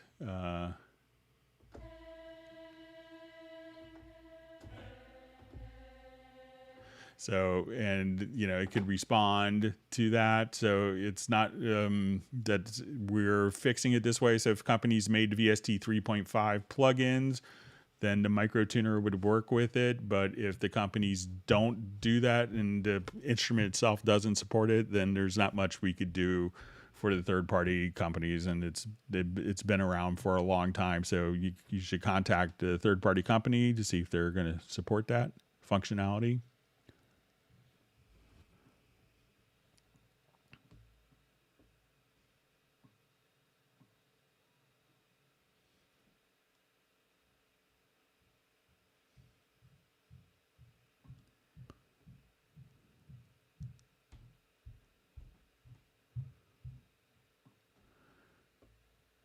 All right, so I just see a question. Is there a way to quickly compare two MIDI parts to see if they match exactly, perhaps in Logical Editor? I know you can open two parts in the lower zone and do it by eye, but is there a quicker way? So there's really no, compare and contrast with, with MIDI data. So let's say if I have, so I think you'd really kind of have to do it by eye. You could maybe do some things to make it a little, perhaps more obvious. Let's say if I duplicate this track, and let's say if I wanted to change the colors,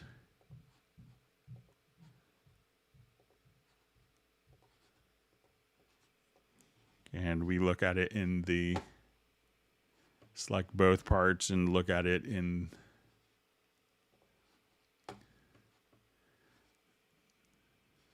the editor. So let's say now if I wanted to switch, and we could choose the colors based upon not the velocity but on the part.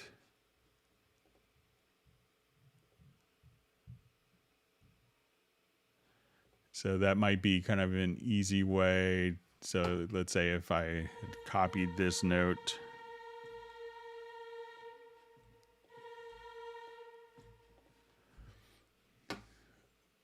that you could kind of see if the two, what two parts, if they're going to be identical, just, view them both in the same editor, and then you could kind of manually see, but there's no kind of automatically, we could do some of that stuff with audio, but not necessarily for MIDI.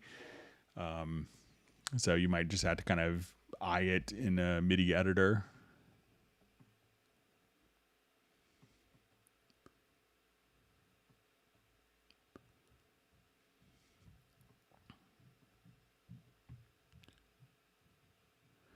All right, so we see Mandy Lane just saying, so I can have both elements and the Pro trial at the same time. So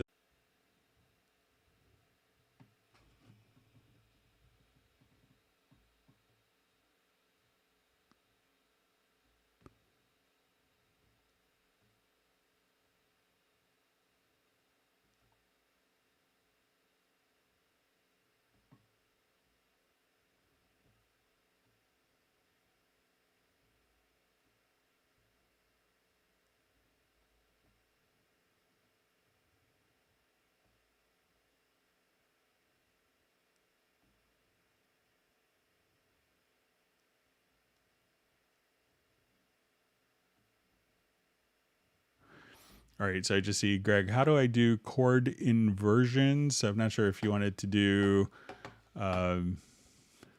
inversions in.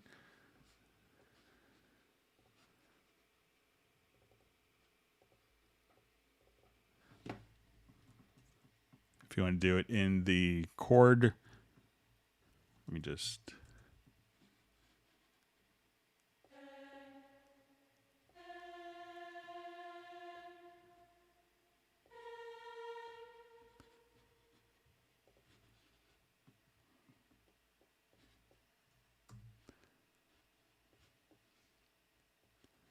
So if you want to do it in the editor,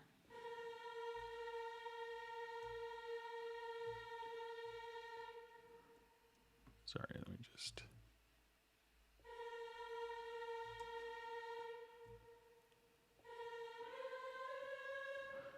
So, some people will just, within a MIDI editor, just come here, select like the bottom notes, and be able to just kind of invert the chords like that. So if you wanted to just, do it like that. If you want to do it within the chord track,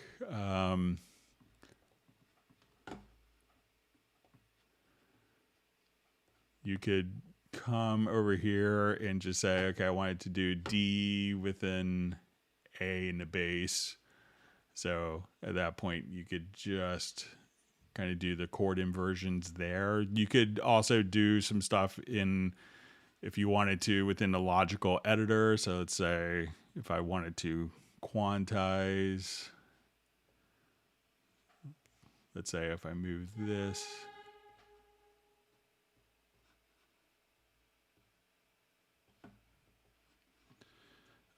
So if you wanted to come to the MIDI logical editor, I think we could do stuff like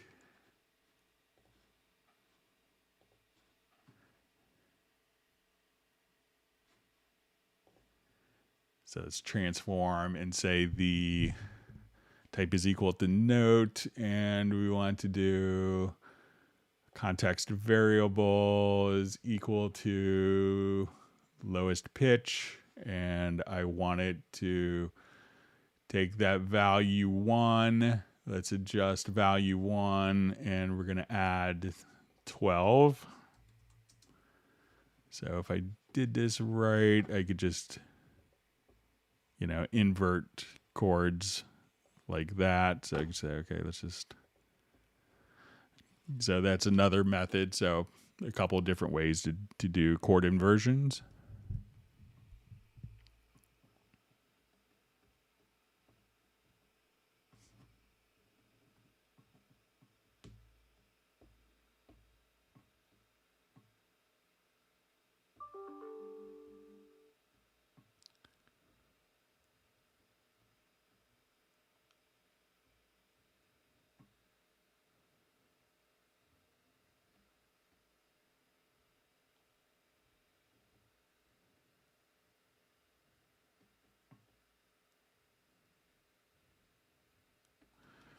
Okay, so you see from Terry Gray, I forgot the key command to instantiate a plugin on multiple tracks. It matters which modifier you let go of first. So let's just add number of audio tracks.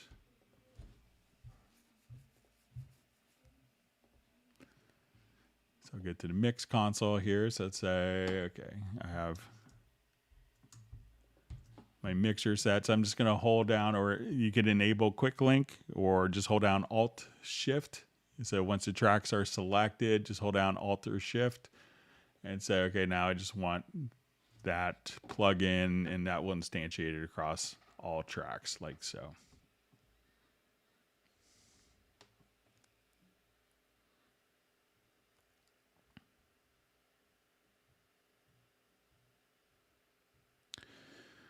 So question, can you highlight multiple tracks and adjust EQ for all when making changes on the one in focus? All right, so let's take a look in the editor here. So I'll go to the EQ view. So I think we're still in quick link mode. So if the tracks are like in quick link mode, you can just come over here and adjust. And let's say if I go to my channel settings here and I adjust the EQ, you could adjust just like that. So as long as they're in quick link mode, the 3 channels are selected, and in quick link mode, you could make changes for all of them and just do it for the one in focus.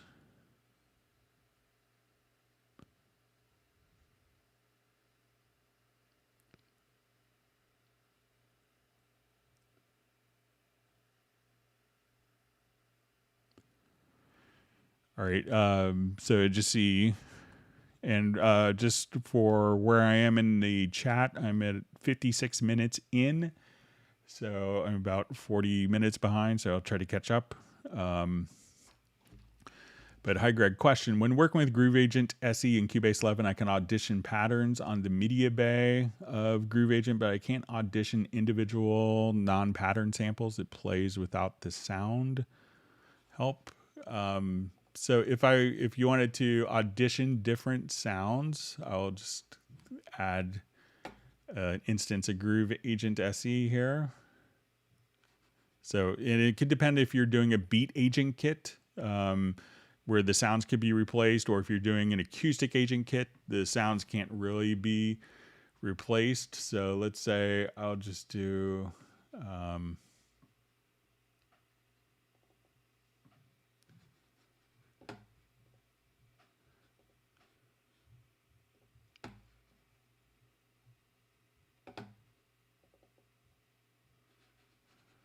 okay, so now if I'm here,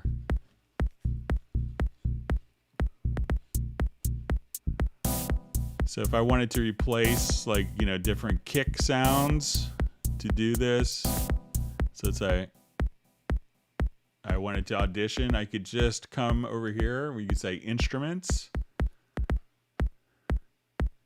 And at this point, and we can do this right from within Groove Agent. So I'll just say, let's go to, kick drums, and I'll do it in context. So I have that selected, and now I could just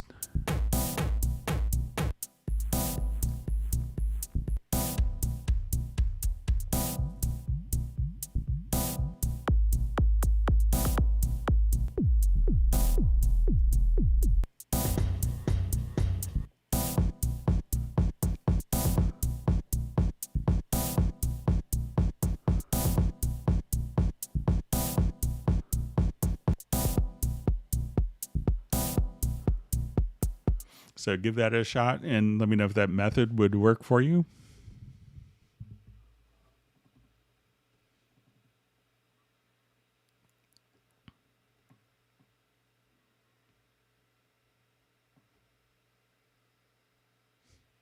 See, Cubase saying we should call Cubase a UAW, the Unlimited Audio Workstation. So that's good.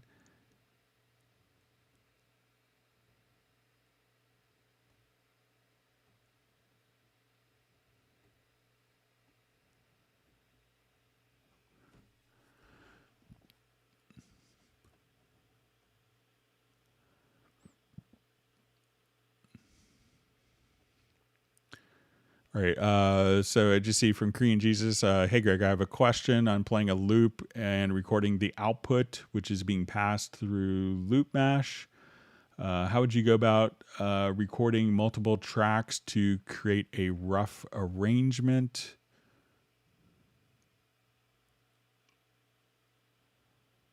Okay, so I'm not sure if it's loop mash or loop mash FX. So let's say if I have, we'll try with loop mash here.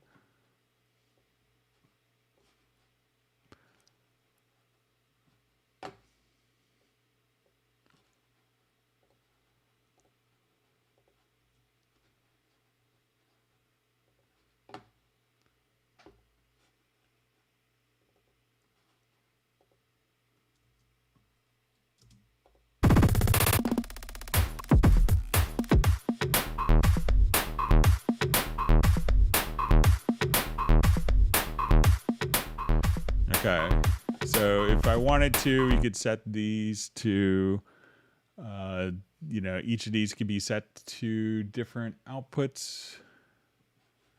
So if I just go to, let's say the VSTI, let's go to loop mash.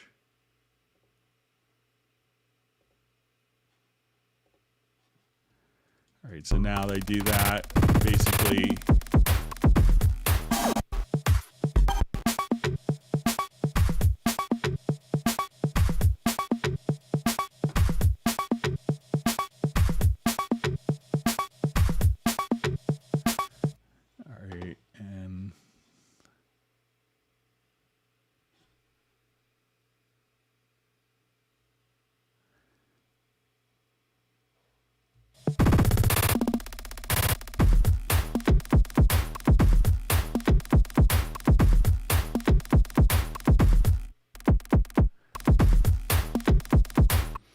Okay, so okay, so going back to so I have a question of playing a loop and recording the output, which is being passed past loop mash. How would you go about recording multiple tracks to create a rough arrangement? You know, if you wanted to, you could probably even just take all of these tracks. So let's say if I wanted to come here, let's see if I could add a group channel to these, and we'll just call this loop mash out. And I could add an audio track, and we'll set its input from loop mash out. So as we play,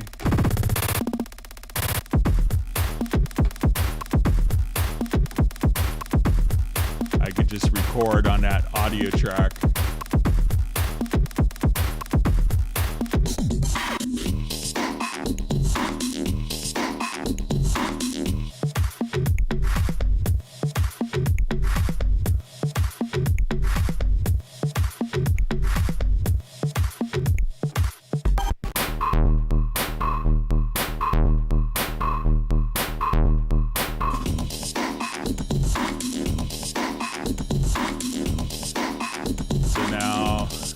Everything that I just did, everything was just being routed to the group outs, and that was, and then we just had an audio track, and that just recorded the inputs. Let me know if that works for you, Green Jesus. All right.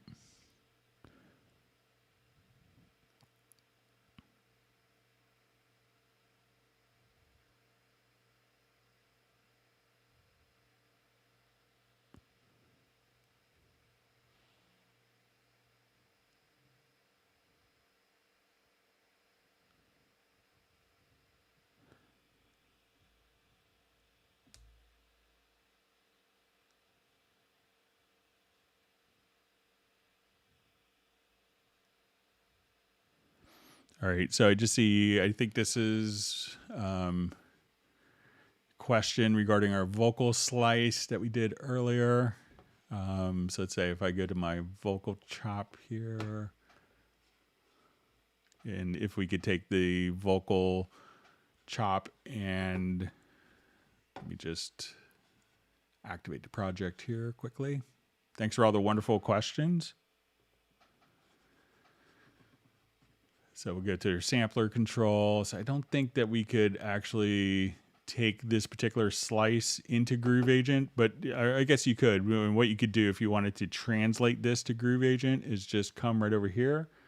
You see these 3 arrows and just say transfer to Groove Agent SE. And now as we do this, we could have each of those particular, everything would automatically be translated directly over. So anytime that you have anything in sampler track, you could just come right over here and where you see these 3. So let's say, okay, I just want to come here. I'll drag this loop down. You could then just take it directly into Backbone, Groove Agent SE, Halion, Pad Shop 2, directly from the sampler track.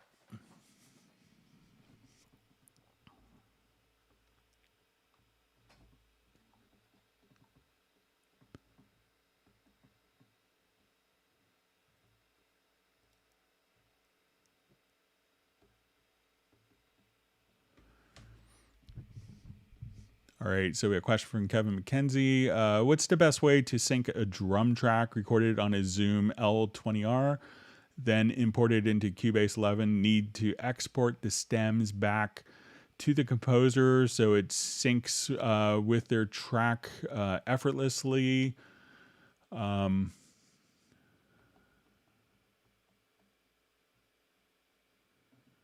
So, if you have I'm not sure if the Zoom does live, if there's the same, if you have an audio file that you're playing with. So I can see maybe if you have a Zoom that is, for like distance reasons, like maybe your drum kit's in a different room than your studio.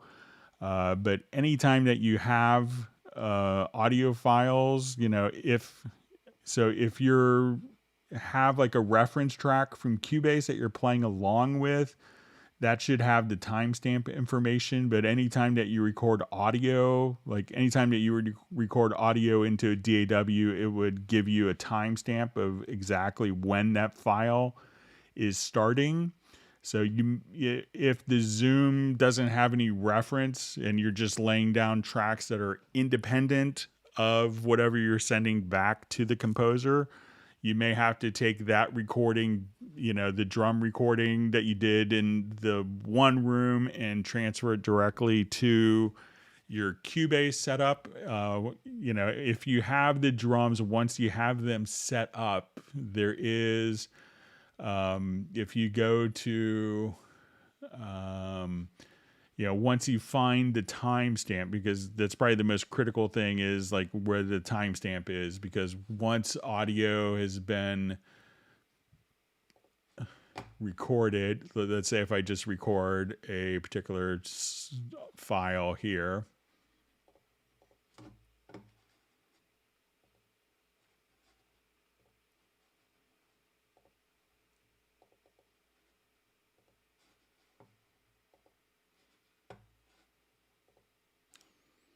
okay, so we'll just quickly record a file. All right, so now that we've done this and we go to look at our particular file, we'll see that this file is going to have kind of an origin time. So we could determine what when we go to our pool window, we could see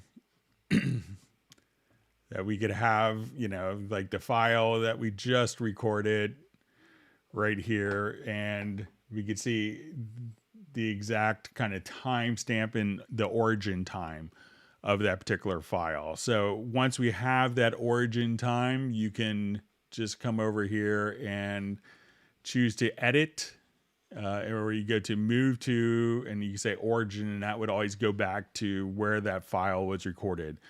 So if you don't have that timing reference in the Zoom recording setup, once you find that particular file, you can go to the audio menu to choose to update the origin.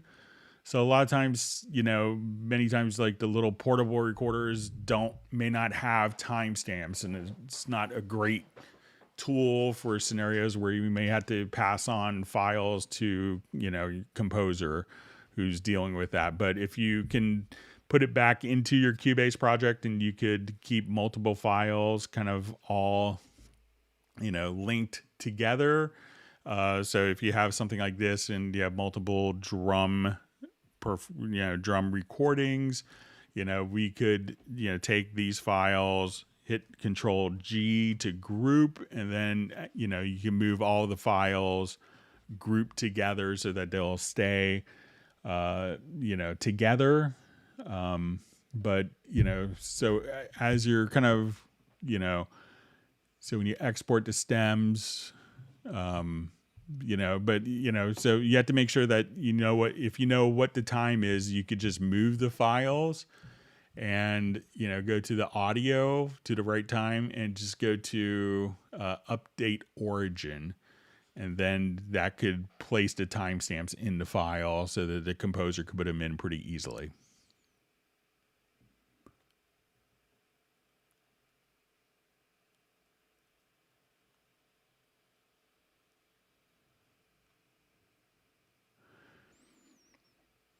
All right, so I just see a question from Jan. Transposing vocal samples works poorly for me. Did I miss something? Should I use sampler track instead for better results, or should one simply avoid vocal transposition? Your comments, it could really depend on the individual file. And I think with any transposition, some people want to go like an octave down, and that could be very apparent. So, if you have to transpose, try to keep it as minimal a range as possible. And also try to come over here and, set the algorithm and try experimenting with different vocal, like time and pitch algorithms here. So that you could, and these will each kind of give different results. So it could be a bit hit or miss, but a lot of times, like if I'm having, I may have someone do like, I'm going to generate a harmony vocal and then you sing like this. And that gives them a really good barometer if you have that option. Hang on just one second. My son's knocking.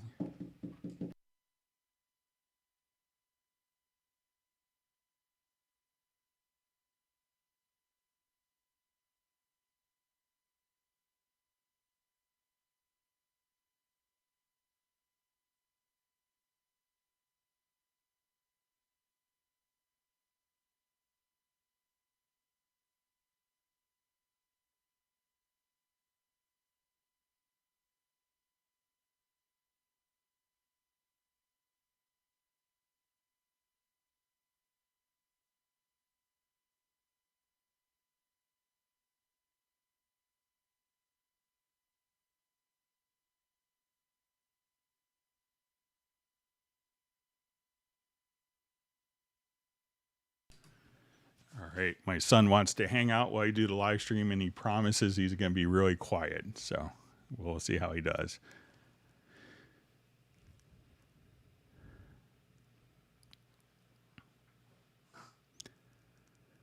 All right. So we have a question: how to undo when you accidentally insert an audio from Media Bay to sampler track?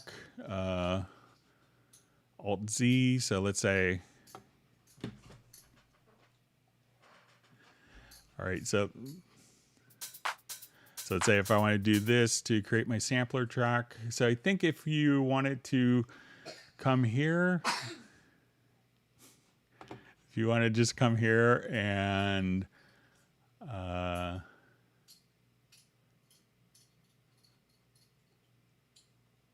think really all you had to do is just drag a new file over it if you didn't like the file that you had. So if you wanted to replace it, just replace it with another file just like that. But if you didn't want it, then you could delete the sampler track. Hold on just one second. I'll talk to my son.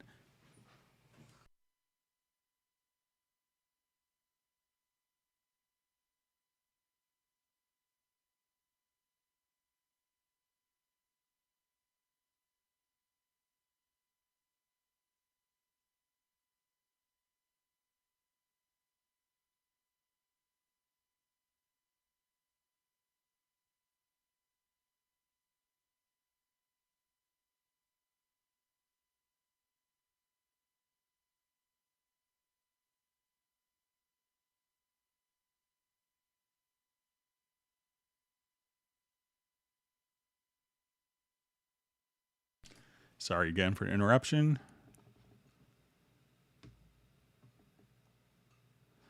And I'll just, on the sampler track, I'll just see if, yeah, Control Z will get rid of the sampler track for you, but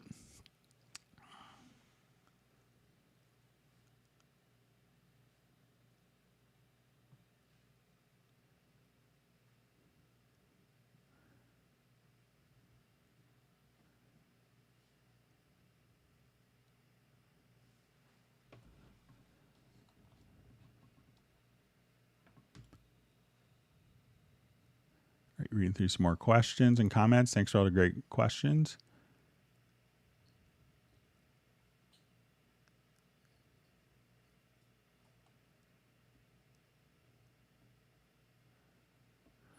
All right, so we have a question. When I start a project, how do I set up the folder on an external drive? So you go to File menu to New Project. And then here in the hub, you'll see prompt for project location. This is the default behavior in Cubase 11.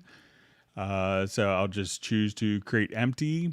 At this point, it's going to ask me where I want to store the project, and you could select the folder from your external drive. So once again, File, New Project, prompt for project location, start with a template, create empty, and then choose your folder on your external drive right there.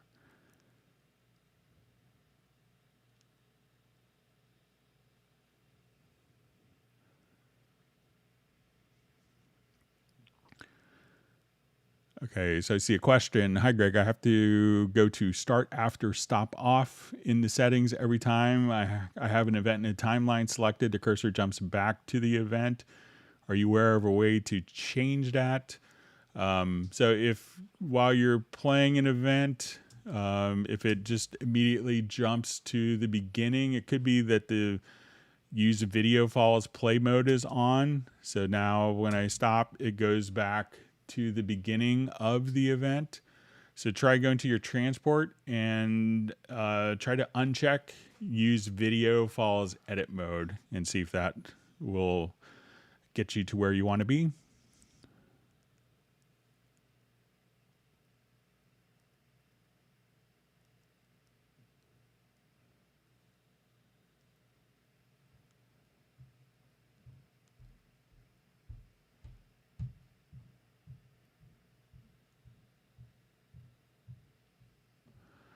Okay, so I see a question from Ronnie Light. On booting or rebooting, I often get this message. This application was terminated with an error while executing the following file, Nuendo 11. Why is this happening? What is the fix? So a lot of times what that message is indicating is, that there was either that there was probably a program plugin or a plugin that didn't release or caused your Nuendo to crash. Once you're in that mode, sometimes people would get into a loop where they, like if they had a plugin installed and the plugin was causing problems that they couldn't, have Nuendo or Cubase start without that plugin causing the problem, causing Cubase or Nuendo not to start. So it's like a little diagnostic message. So it's probably what your experience is, a plugin that's crashing Nuendo, and oftentimes plugins will crash on exit. So if you find that your Nuendo or Cubase is taking a long time to close, that's often a plugin that's not releasing its memory.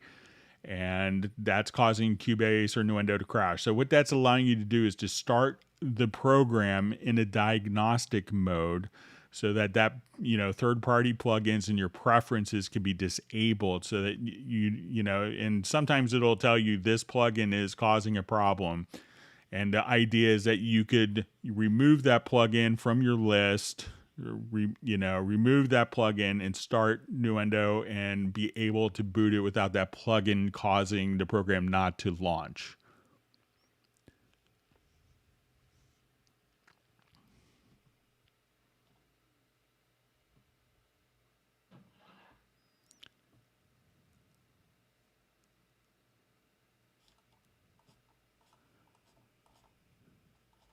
Great. My chat field just jumped. I think I may have lost some questions.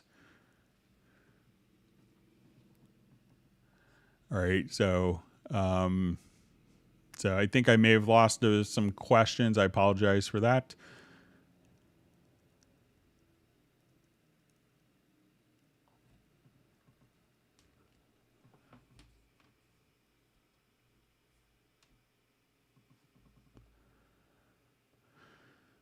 Okay. So I see a question. Suppose we have 5 plugins on inserts 1 through 5. Is there an option to select all 5 plugins at once and move, for example, from to insert 6 through 10? So let's take a look.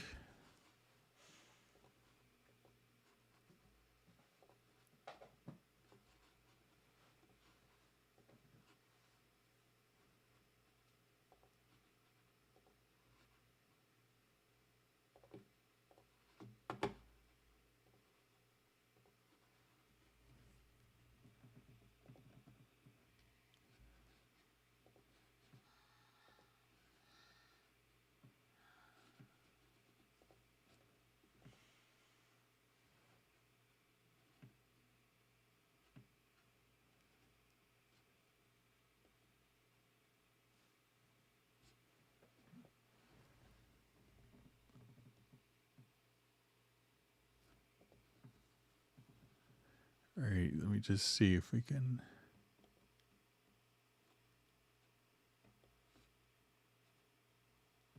So we can move them one at a time, but let's see if we want to move multiple plugins at a time.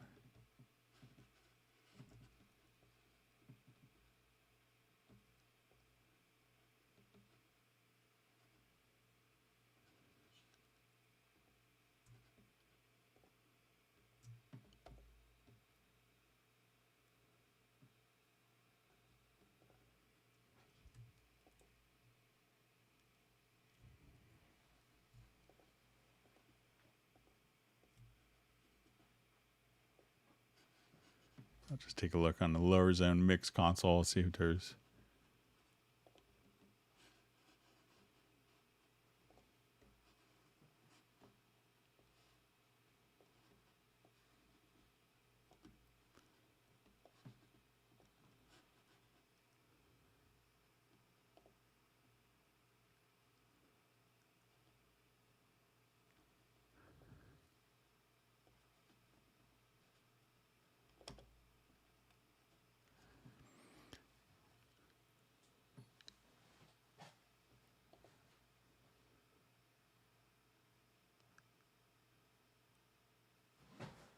Yeah, I don't know of a way to move them as a group, as a single entity, but just to move them one by one.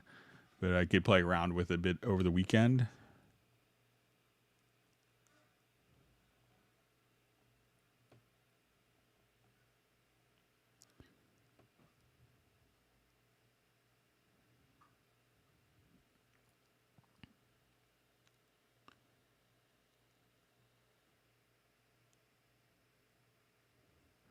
Okay, so I see from Jeff Zabelski. Hi, Greg. What do you think might confuse beginners? Consider managing MIDI tracks written out and chord tracks and multiple VSTIs with Groove Agent 2. Unexpected results when configuring. So, there's a lot of times when, I see one thing I think is confusing for a lot of people is if, so when you say managing MIDI tracks written out in chord tracks, so, there's a lot of people that just don't have a basis in music theory or understanding. So I think that could be a little confusing for some people if you don't really have a sense of like chord progressions.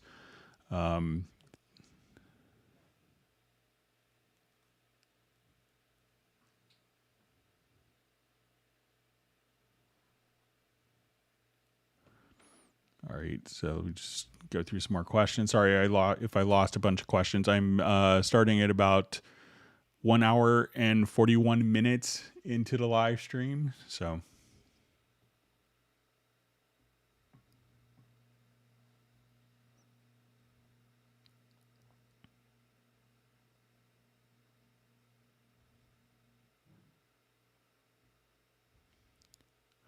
Okay, so I see this related to our Akai controller question.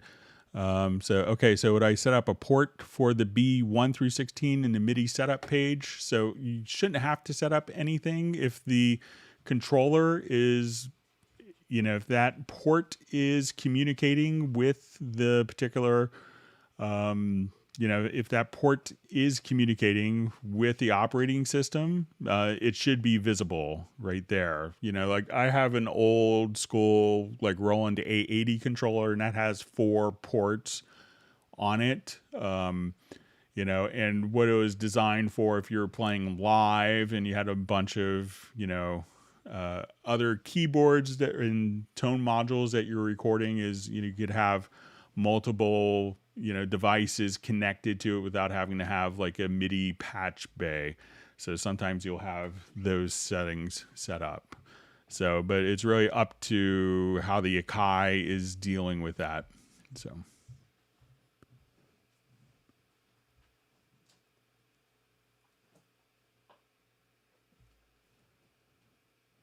Okay, so I just see, is there any way for me to edit MIDI tracks after dissolving an instrument part?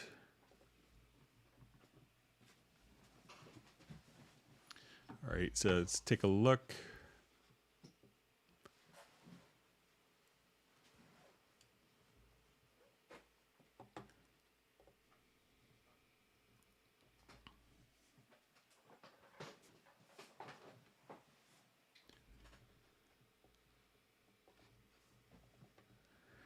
Okay, so let's say, let's say I have this MIDI part here.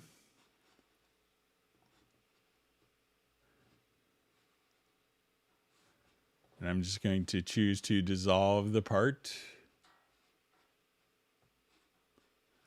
And let's say if I want to separate pitches. So now, all of the information is going to be here. And you could still edit them. So, often it'll make sense to, perhaps, if I wanted to select all of the dissolved channels, I could come over here and, just hit, the E. And then at that point, you could just choose. So I'll hit Control E, and we could see all of the different parts, and you could just choose which is the active part for that's being edited right there. So you could definitely still edit after dissolving. All right, wonderful that Gareth is on the live stream. All right. So hi, when could we expect the Apple Silicon native version of Cubase? So, there's people working on it all the time. There's still a lot of development going on with the Apple Silicon processors. So, and, there's a lot of third-party components that have to be taken into account. So that's why you're not seeing many DAWs that are supporting it natively at this point. But I know our development team is working on it to make sure we're getting the best use out of the capabilities of it.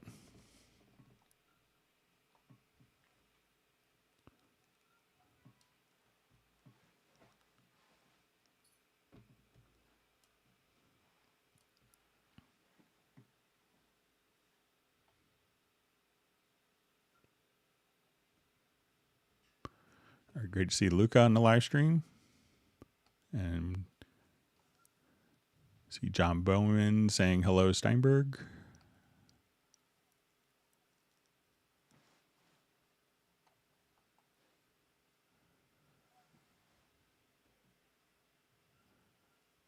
All right, just looking through other comments from John Bowman here. Let's see if I can get it in context. So I just see, maybe I lost some of the comments, but I just see with distortion.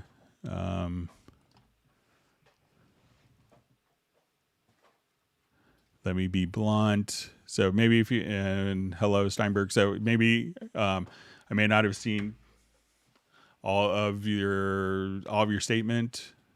So if you could maybe ask again in one message, that'd be great. All right, hang on. I have to go talk to my son real quick.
All right, I'm back. Sorry about the disruption.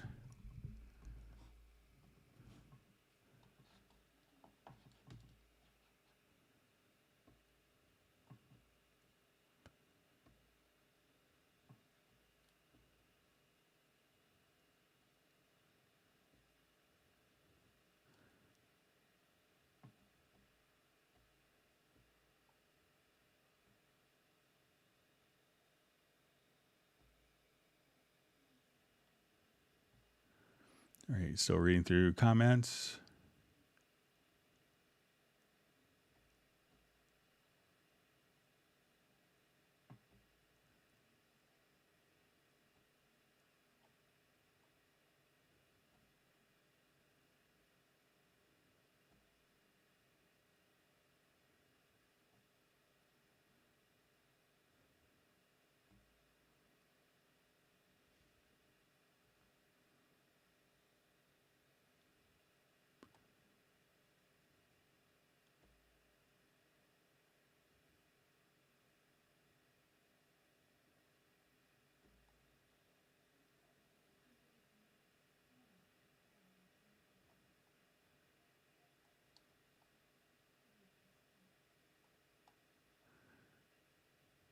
All right, so we see a lot of different sample library size discussion. So you see a question, does Hans Zimmer use Cubase and Nuendo or just Cubase alone? So just Cubase. I haven't been to his room since pandemic, but I think it's just been Cubase.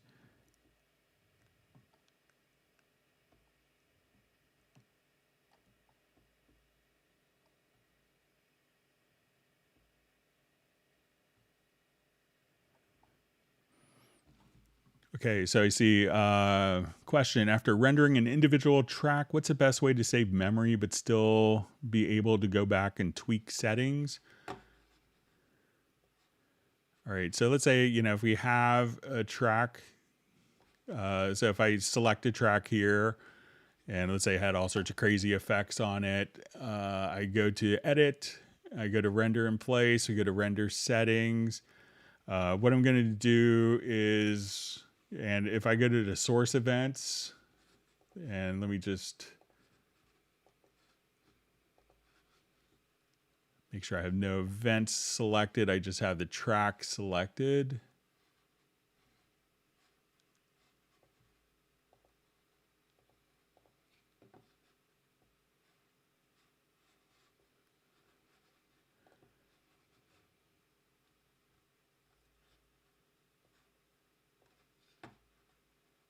Oh, sorry.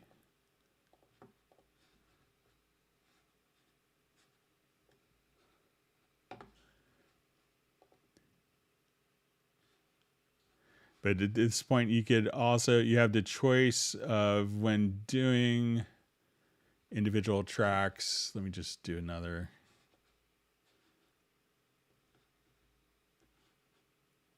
I'll just revert this project here.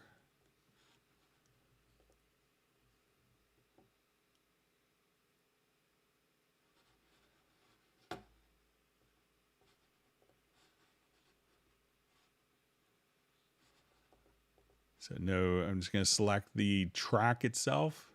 And if you go to the render settings, here we could just choose to disable source tracks. So I say render it, and this works for audio and MIDI.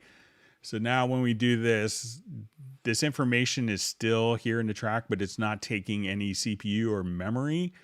So, but if I needed to go back and edit a particular note, I could then right click, enable the track, make the adjustment, and re-render it. So try doing render in place, go to the, if you select the track and choose as opposed to the event, then you have the choice of disabling the track. So now that the track is selected, we go to render in place, just choose to disable the source tracks.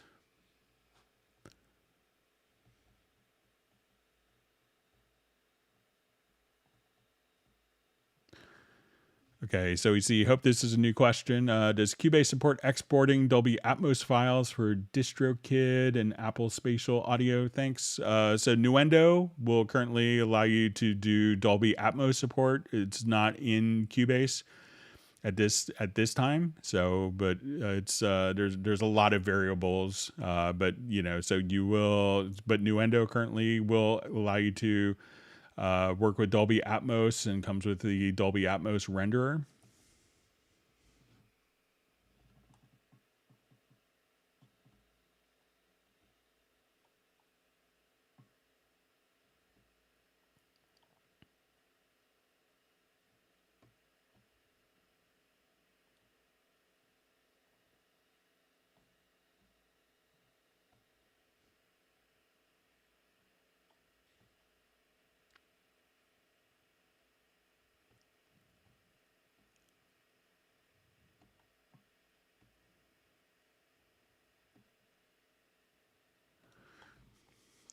Okay, so question, forgive me if this is a repeat, on import a stereo drum track all over the place. I want to edit. I want to establish internal tempo, quantize those drums, and create a click track for others to be able to record. All right, so let's go ahead and show you this.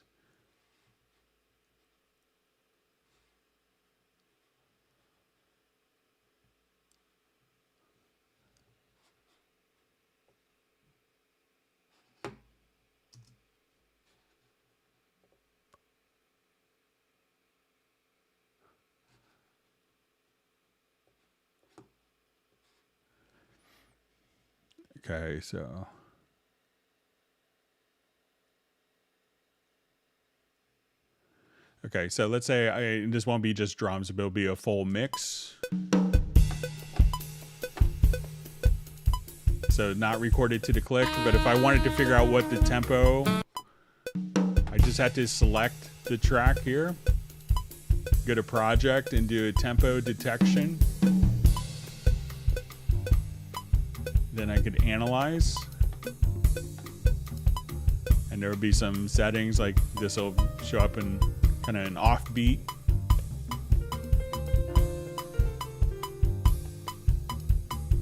And then like if it has pickup notes, which I think this one does, it'll give you a meter of 1/4, but just decide where your downbeat is. And now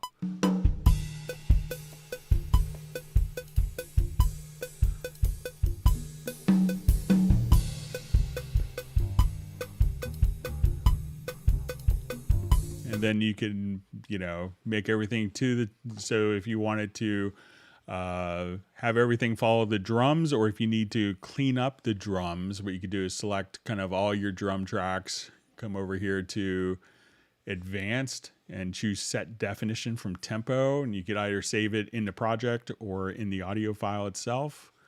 Once that's been done, you can now just take like your drum track and say, I don't want it to follow the tempo track. I just want it to be 156 beats a minute.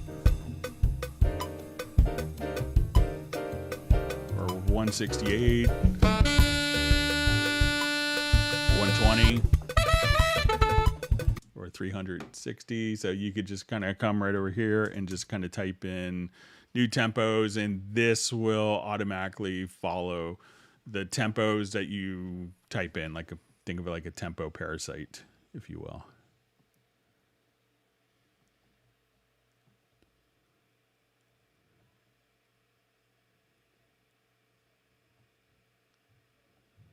All right, so we see it's 3 a.m. in Manila.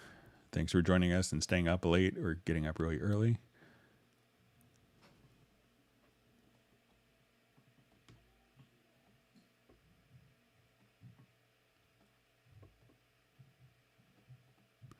See, Gareth is saying loop mash equals fun equals a rabbit hole. So.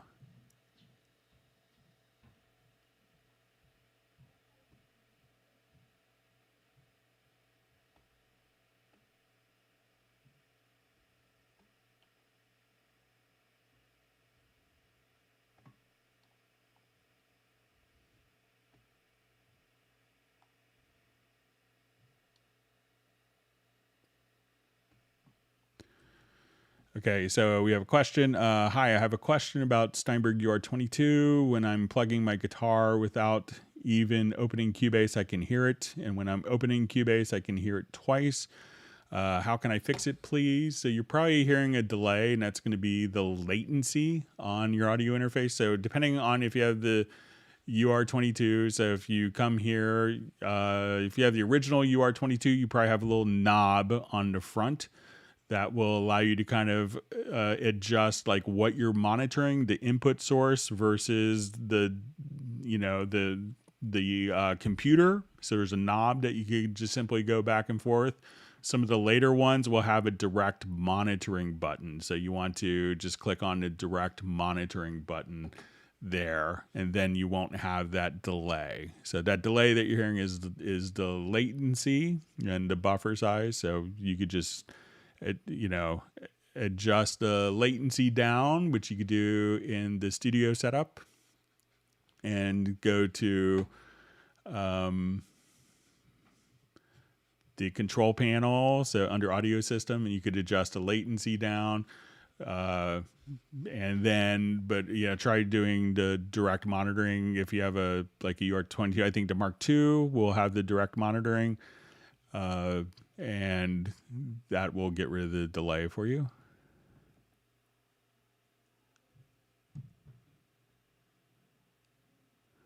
So you see Christian D68, the 3 arrows on the sampler track is the revelation of the day for him. That's good. Then I feel like I did my job completely. I was able to give revelations to someone on the live stream.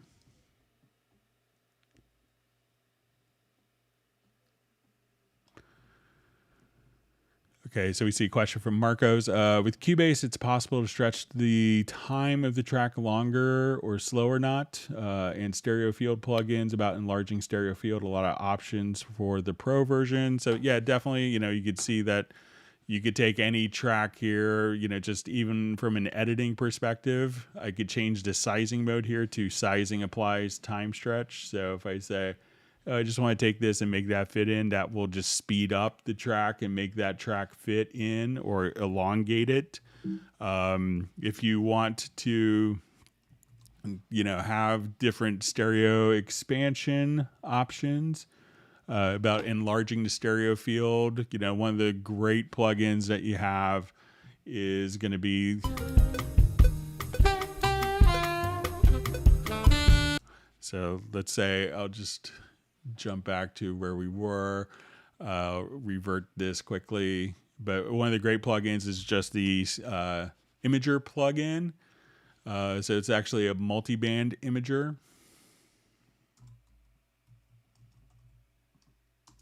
So at this point I could say,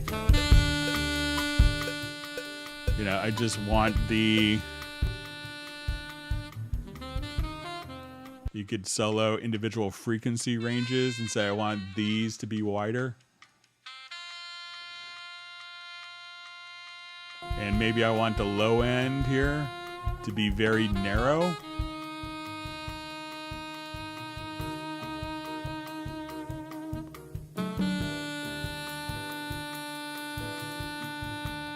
So I could just kind of adjust the width.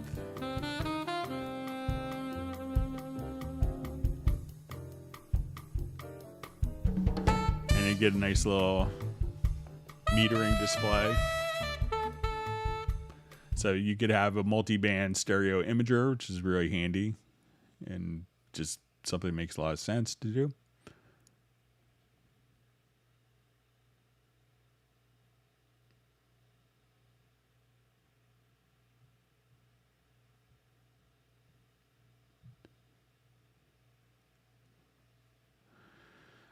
So you see a question from Agent K. Speaking of Loop Mash FX, is there a 0-point crossing setting to avoid clicks? I often have to declick it afterwards. I don't know of one. It could depend on when it's actually doing the particular task. So I don't think that, depending on when the effect change is hitting the audio file, where it is in its waveform, if it's catching it, I don't think it's just processing the waveform at the 0 amplitude. So you might have to do some declicking after.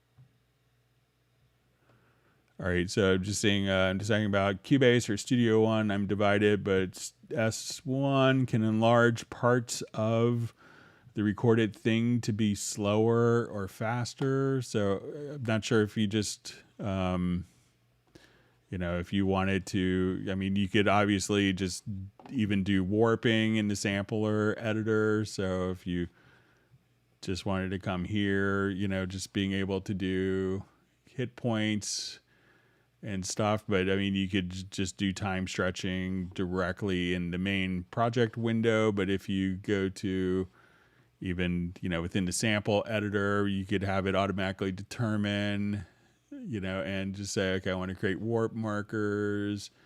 And as we're doing, your audio warp stuff, you could, go into free warp and be able to, move stuff around. So I'm not sure, enlarge parts of the recorded thing to be slower or faster. So if that's what you want to do, I think you could accomplish it.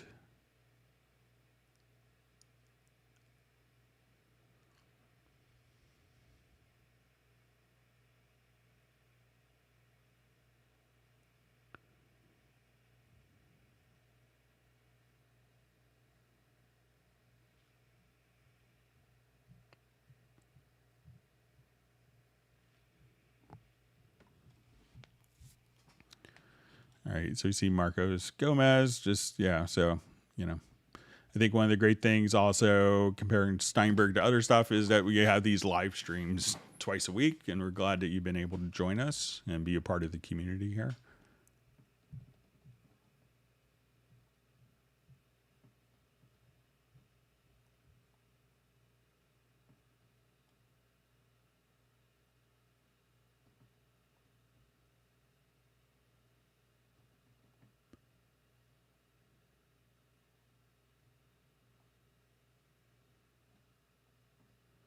We see Pablo's heading off to dinner.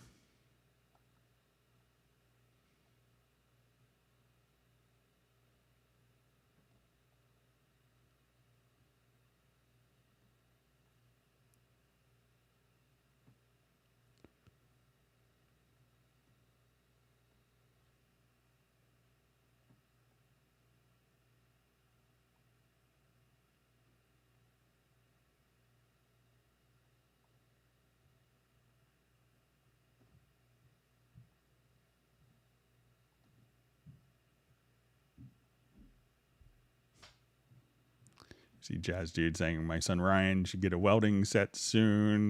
He likes Mythbusters. So yeah, he's already, we do our weekly soldering lesson or our nightly soldering lesson. So.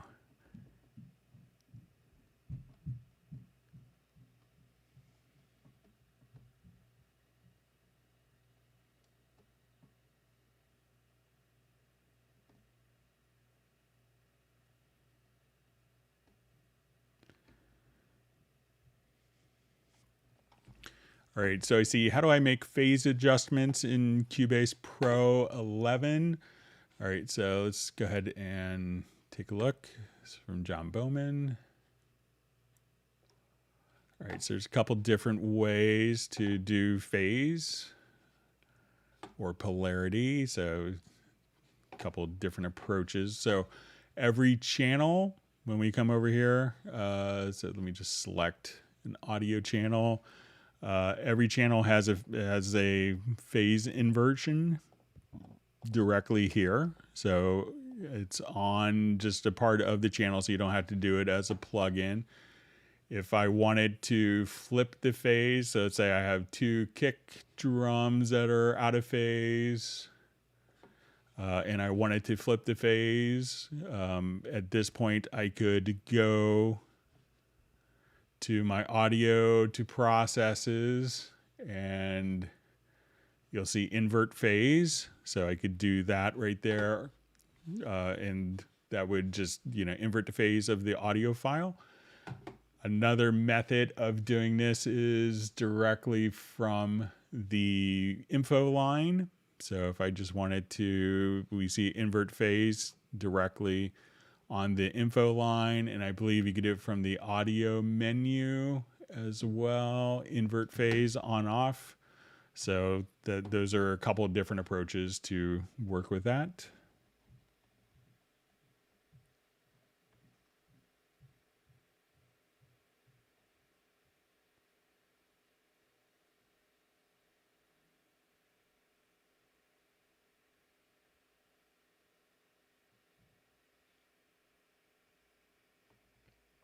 All right.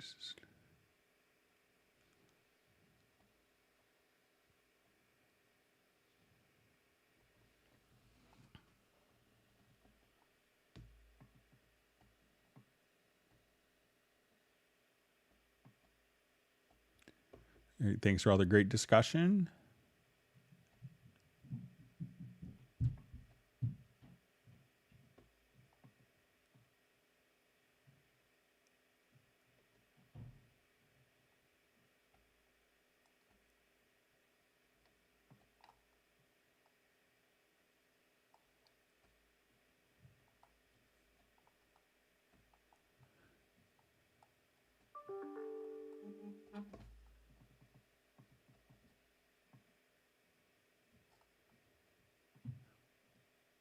All right, so just finding my place where I was.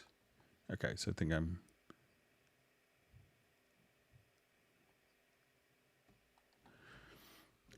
so I see, hi, in the MIDI editor, when recording, the events don't show up immediately while recording is running. When stopped, then it shows up the whole block. Can I change this? So yeah, so we'll show you how.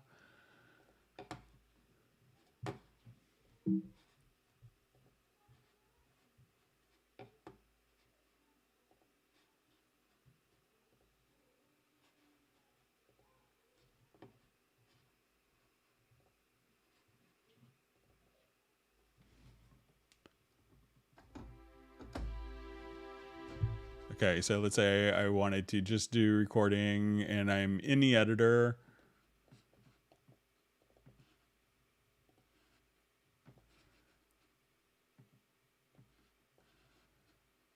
Okay, so I come here and I record.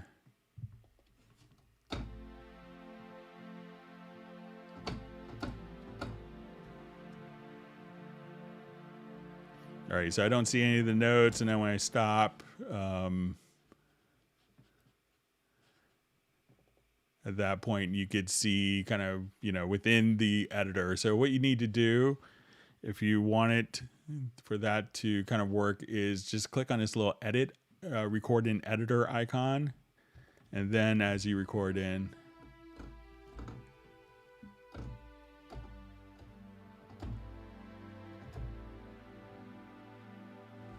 then you'll see your events and data. So just make sure that you have the record in editor turned on, and then you should see the MIDI material, the MIDI data show up immediately directly in the editor with that.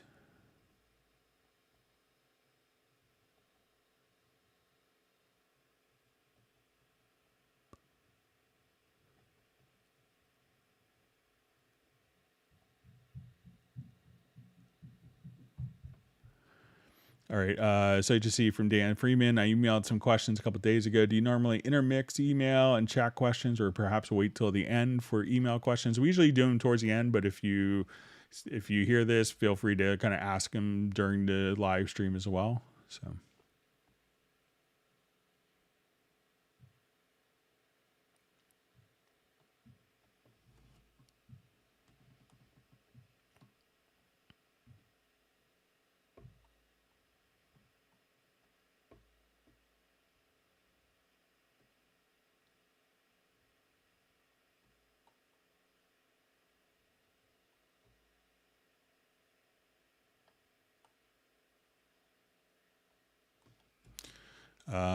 So you see question from Marcos. One, if I use Cubase, can I also be certified about mastered for iTunes?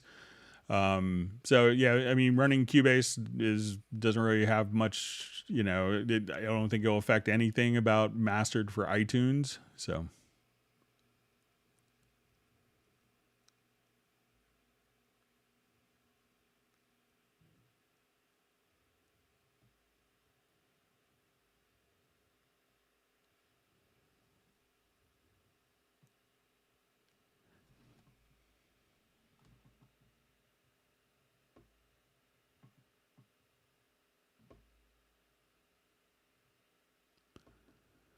Okay, so we have a question from Marcos. A lot of plugins, not from Avid, ask for iLock. The same occurs about eLicenser with third-party plugins.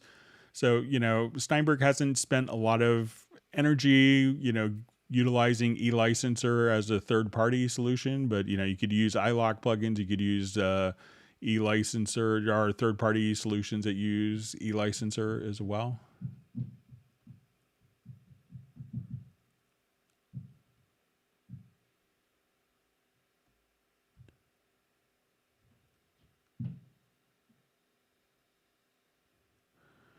Okay. Hi, Greg. I'm getting the application terminated message with the plugin disable options when I open Cubase. What could be the possible problems? Thanks as always. So a lot of times that means that as Cubase was exiting, or if, you kind of shut down Cubase unexpectedly, that there's something that, there's a plugin generally that caused Cubase to crash. And that's why it's giving you the option so you could start Cubase up without that plugin engaged, so you're not in kind of this unable to start the program to fix something in the program loop.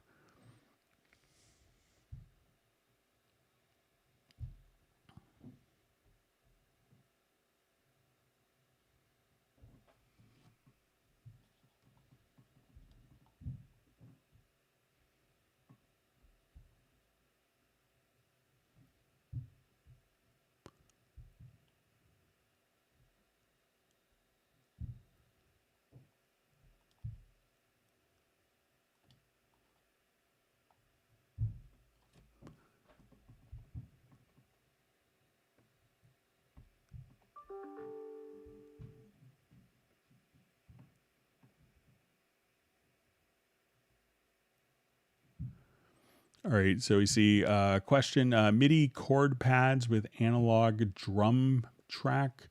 Pads seem to hit slightly after the beat. I'm fairly new to this. All right, so let's take a look at.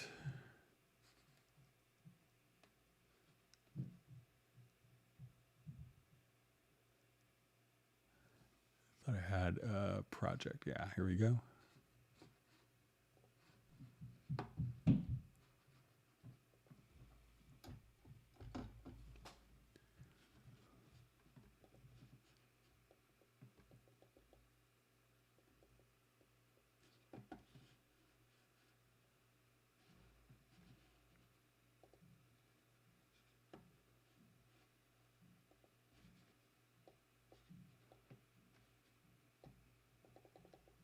This project doesn't like me anymore. Let me just.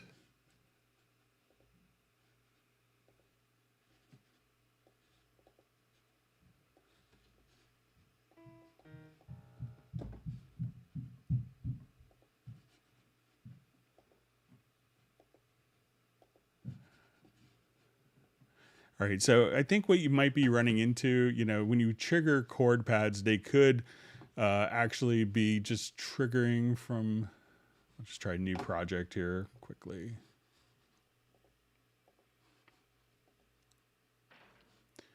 There could be latency of the controller based upon your audio interface, or if you're running a lot of different audio plugins. So one thing to try is, if you're noticing a delay when you're recording, especially if you have it set to the point where maybe you're already kind of thinking of like, gone through part of a mix process.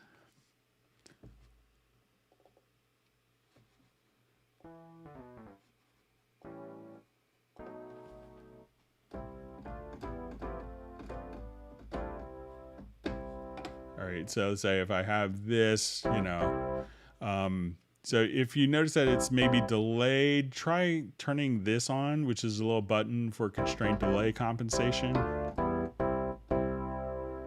And that will kind of basically, if you have plugins in the mixer that are causing latency, that will basically bypass those particular plugins to eliminate latency problems. So I would, maybe give that a quick shot right there and see if that helps. And that may be able to just kind of fix the latency issues that you might be running into.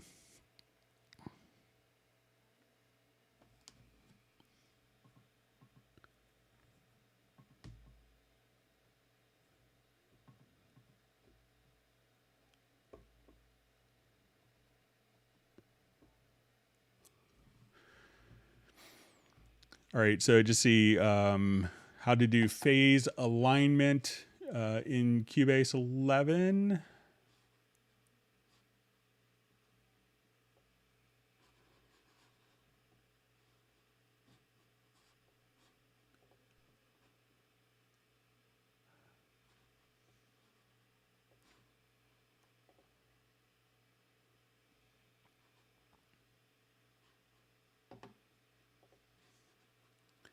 All right, so let's go ahead and look at our kick files here. I'll just make these.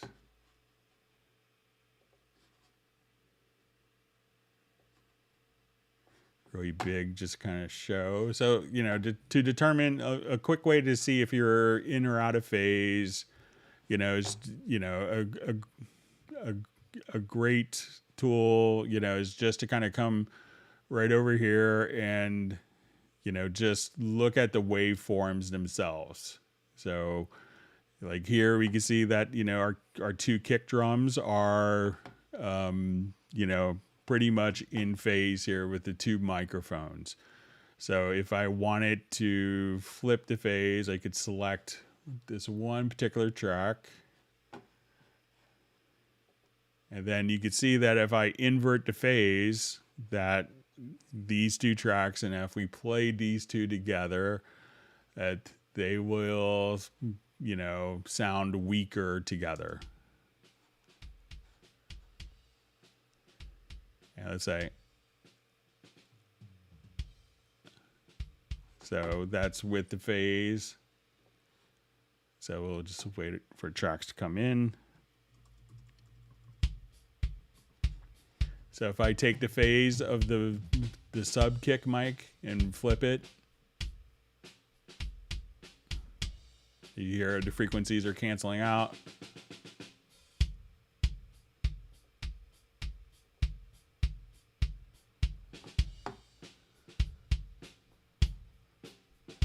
And let's look at our third kick.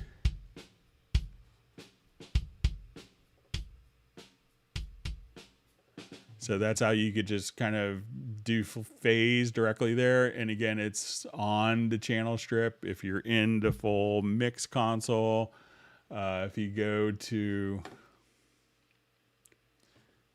the racks, you can see a pre-section.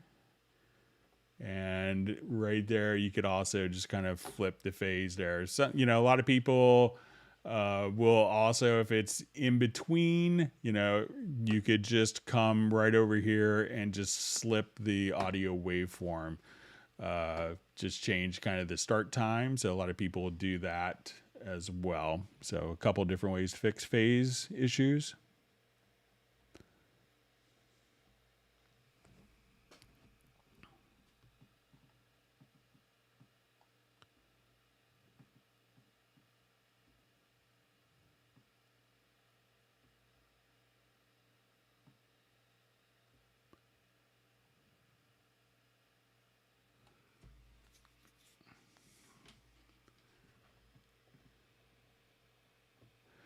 Okay, so you see follow up from one of Oren's earlier questions. What I was trying to say earlier about changing the track colors, I wanted the waveform part of the track to change too.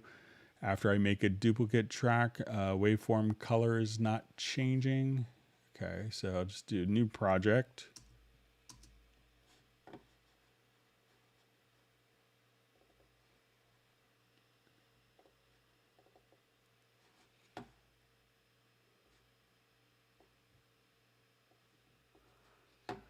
Okay, so I'll change that and duplicate the track. So it looks like the waveform is the same here. But if the waveform was maybe colored independently, let me delete this.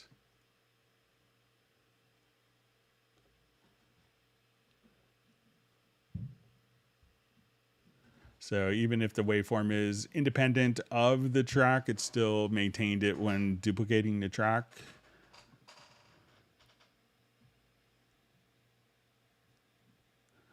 So let me know if I'm doing something differently than you are, Oren.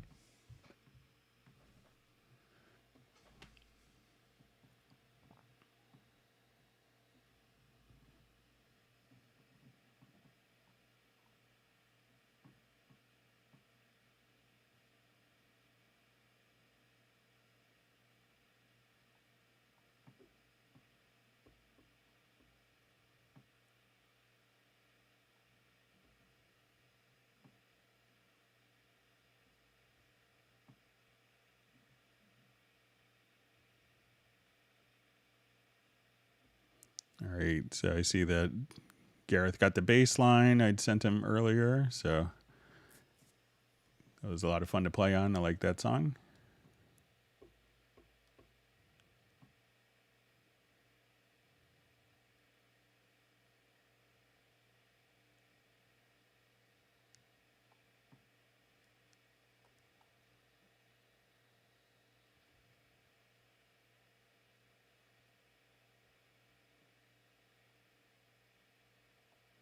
All right, so we have Leon from the UK checking in. Thanks for joining us.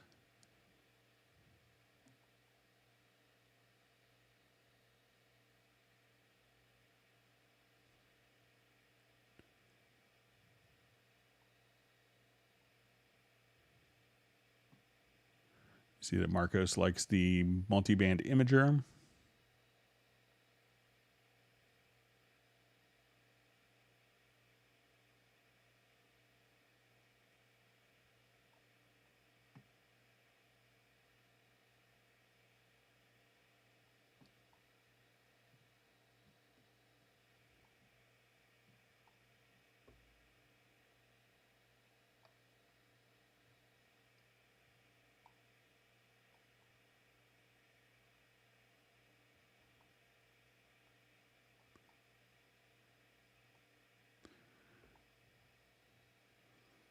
All right, we see some moderation by Jazz Dude, so thank you for that.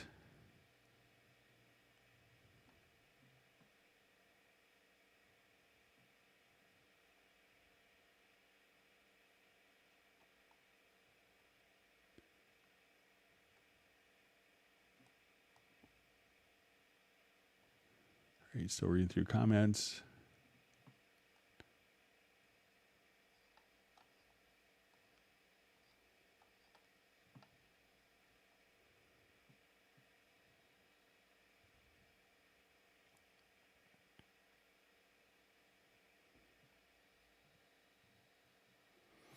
All right, so we see from Michael Pierce. Never spotted the invert phase on the info line. Always missed it from the left-hand side. Hooray. Revelation of the day. So that's great.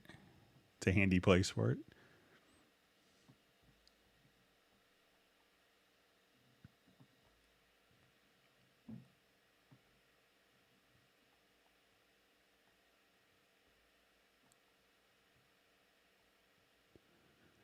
See that Korean Jesus. There's a good comment I like about the live stream format. Is like, I didn't know I needed this question answered. So that's great.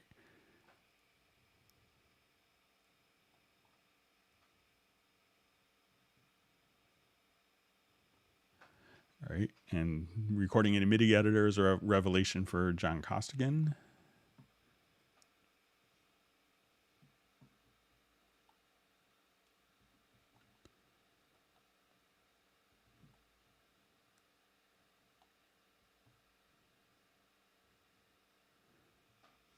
All right, so I see that we were 2 clicks shy of 3 digits on the like button, so slowly catching up. I know we have some questions that were emailed in. We'll get to those soon.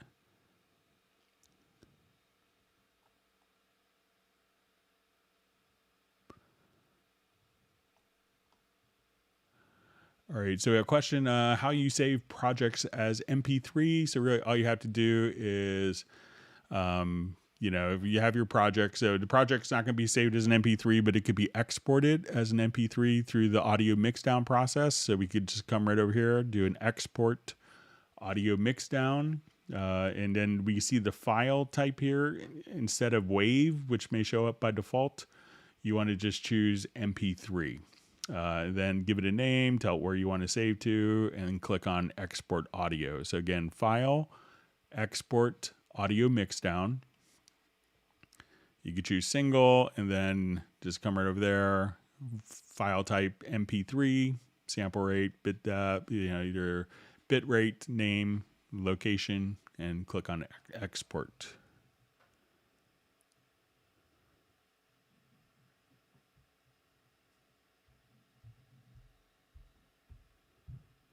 All right, wonderful to see Graham Witcher from Royal Wootton Bassett in the UK. I just like saying that.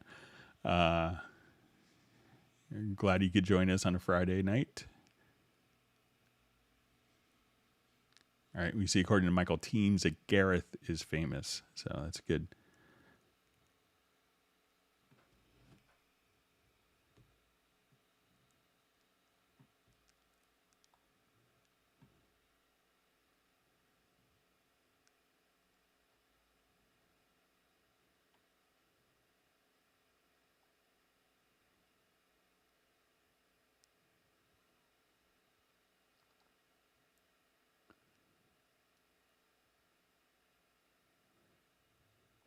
I see that Korean Jesus says, I'm sitting here excited to review the timestamped notes later. I'm not looking forward to having to do the timestamp notes, but yeah, it seemed like a good idea doing my Friday nights, doing an index, but yeah, we'll get it in tonight, hopefully.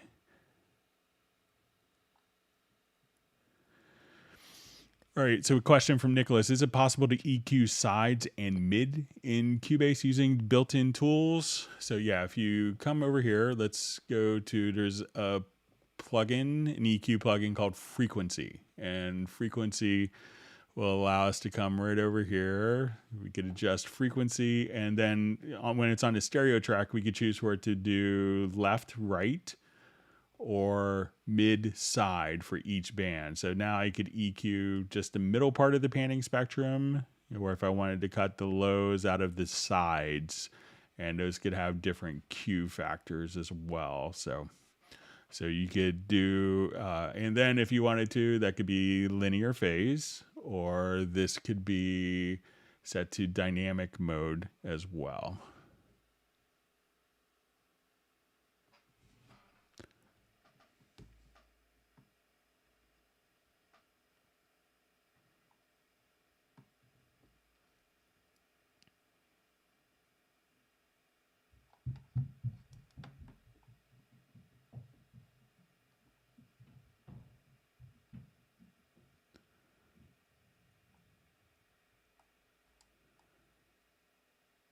Okay, so I think I'm kind of at the end of the live portion. I'm going to sneak over. I know we lost some questions, so if I did miss your question, please feel free to ask it again. I know I had my index reset. I kind of put it onto a larger screen so I wouldn't have to have it redraw as much, but I appreciate all the great questions. If you've learned something new, make sure you hit the like button. And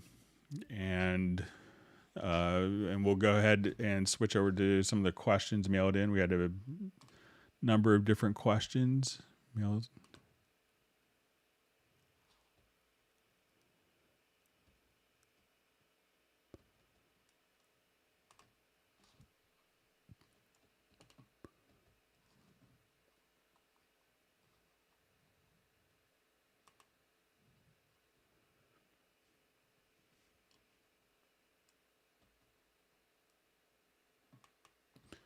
All right, so let's go ahead.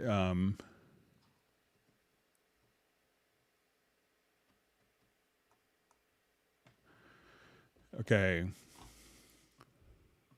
So we have a question about kind of control surfaces. Greg, I hope this email finds you well. I'm reaching out to you to hope that you'll be able to give me a device on what to do.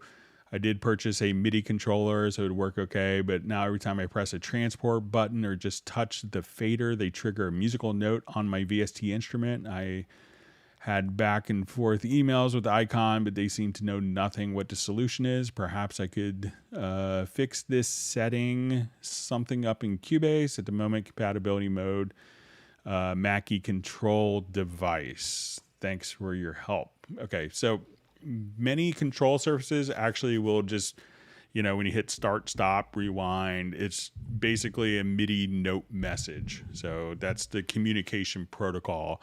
And it'll take that MIDI note message and then turn it into, the command to trigger, but that's kind of like the language that they're speaking is MIDI notes. So what you need to do is, since that is also just transmitting MIDI note messages, if you go to your MIDI port setup, what you want to do is just choose to go to wherever your icon MIDI controller is connected, and where you see in all MIDI inputs, uncheck that. And then, that won't be sending MIDI information out to your MIDI channels, where all that information is, could be triggered playing MIDI note messages. So just again, go to devices or studio menu, to studio setup, to MIDI port setup, and find that port and uncheck in all MIDI devices.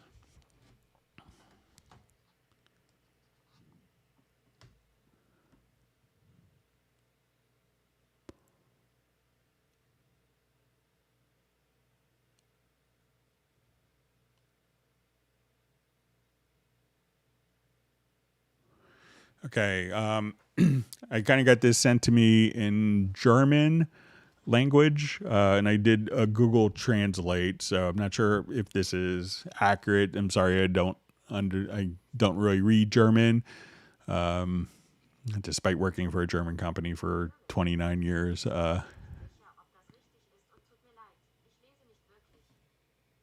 right.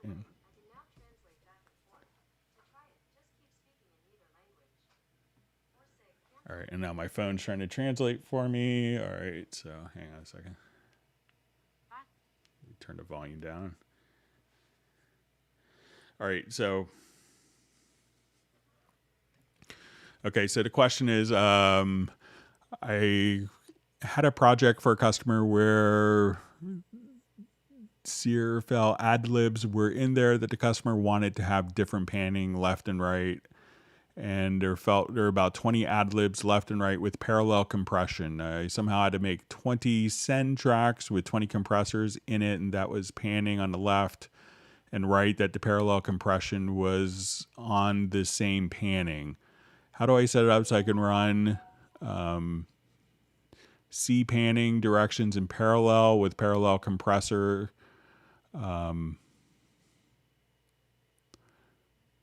So let's take a look, see.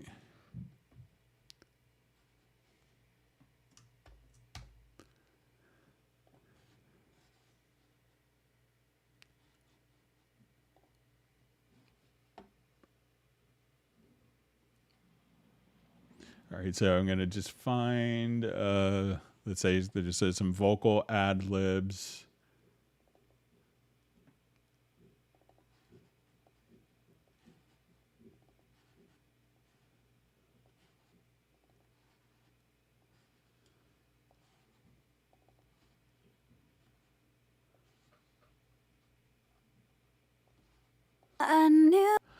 Okay, so let's say I have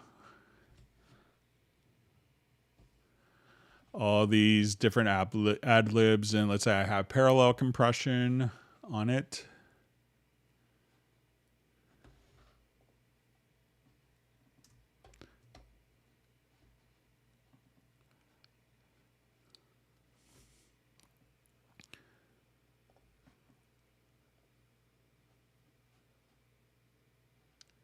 So I will just add to group tracks.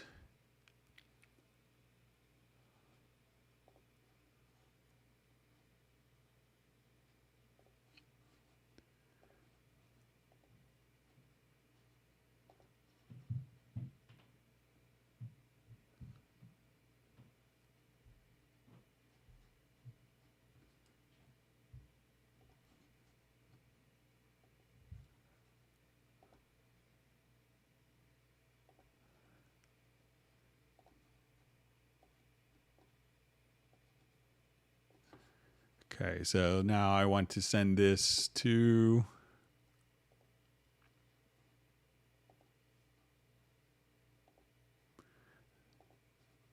group 1 and 2. Okay, so now as we play these, I feel the way. all right, I'll just turn this down so it's not.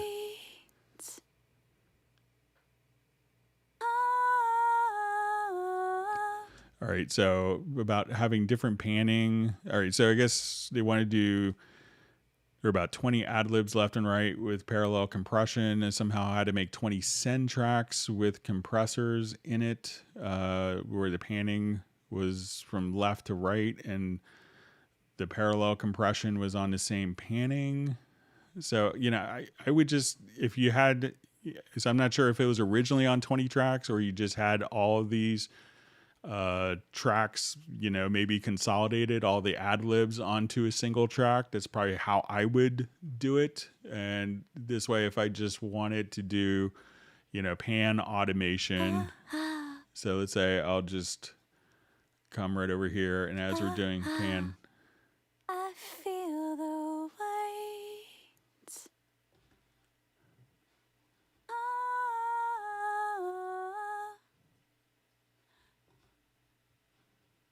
Remember me. Remember me. A new day. so, you know, here we're able to kind of do all of the panning automation with the parallel processing. So, and I know this may not have translated over with the perfectly with Google Translation. But if you're trying a different approach, I mean, that seemed to work pretty effortlessly.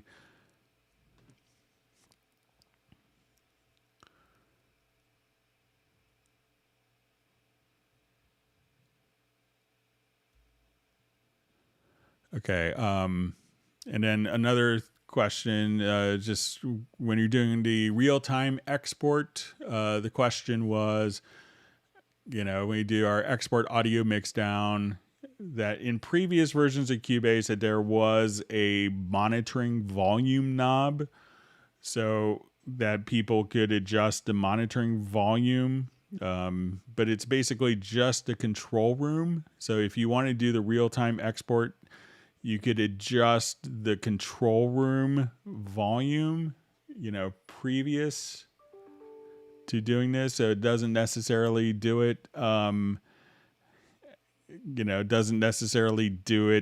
like while it's exporting, but you could adjust the control room volume and then export.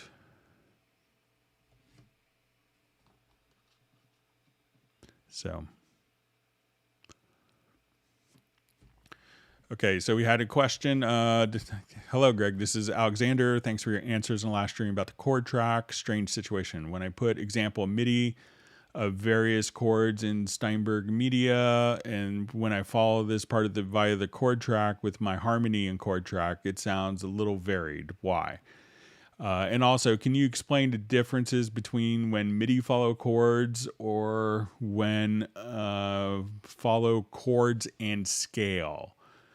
So it can be a little hard to figure out, why it sounds weird without hearing it. If you get a chance, Alexander, to maybe even, send a example project that you can maybe share, that would be helpful. When we see, if we have a chord track, we'll just add a quick chord track here.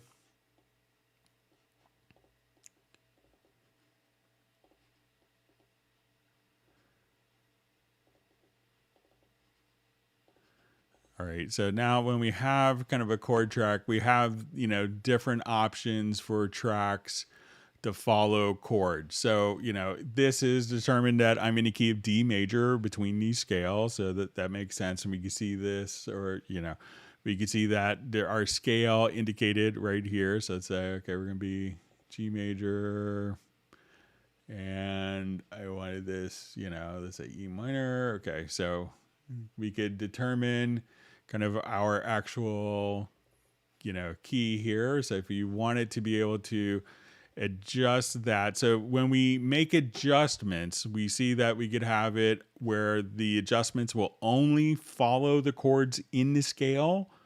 So let's say if I'm here and I have an E, it would go to, a G or to a D or to a B note. But if it's set to follow chords in scales, it could go to the next nearest note that's still within the proper scale or in key. And that's kind of the difference between those.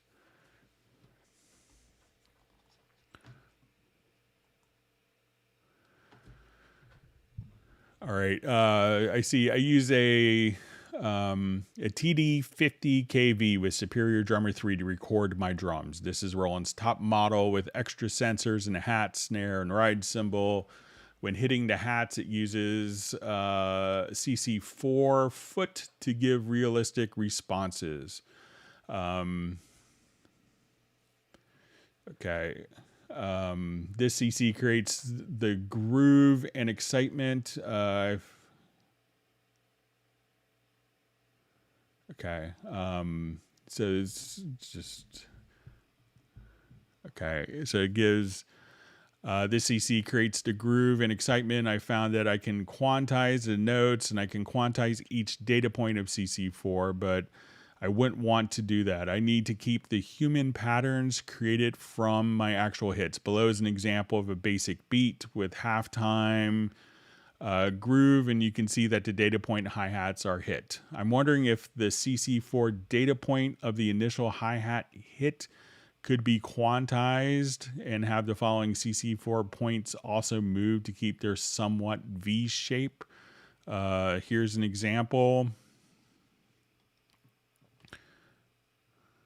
And this is kind of like doing hi-hat swishes, as this becomes even more important during a hi-hat swish. It's kind of a graphic image of some controller data.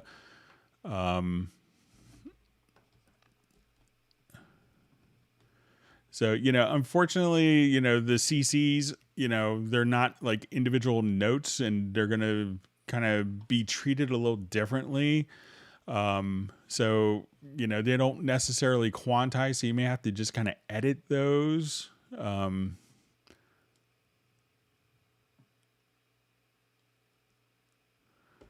But, if you wanted to select all of the CC4s within a particular range in the logical editor, you could try that. So we'll just show kind of a quick visual example for other people here.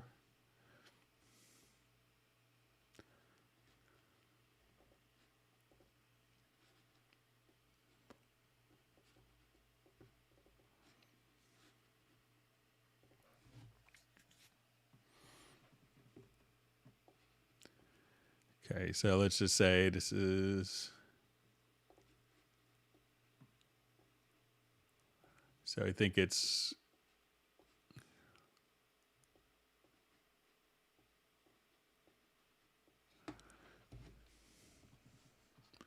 So, and the question was, I'm wondering if the CC4 data point for the initial hi-hat hit could be quantized and have the following CC4 points also move, keeping their somewhat V shape.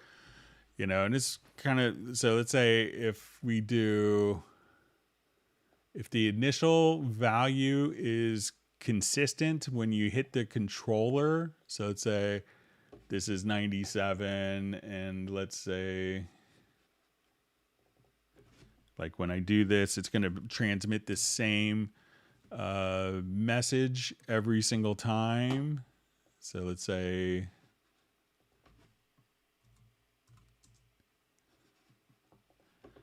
so you could probably just come over here and choose to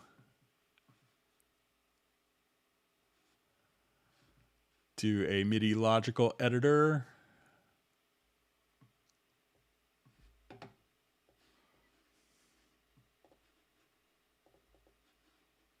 So, and we could choose to select, you know, type is equal to controller. The value 1 of the controller is 4. The value 2 of the controller is equal to 92 or whatever number I had. And at that point, it could just select those particular 97. I put it as.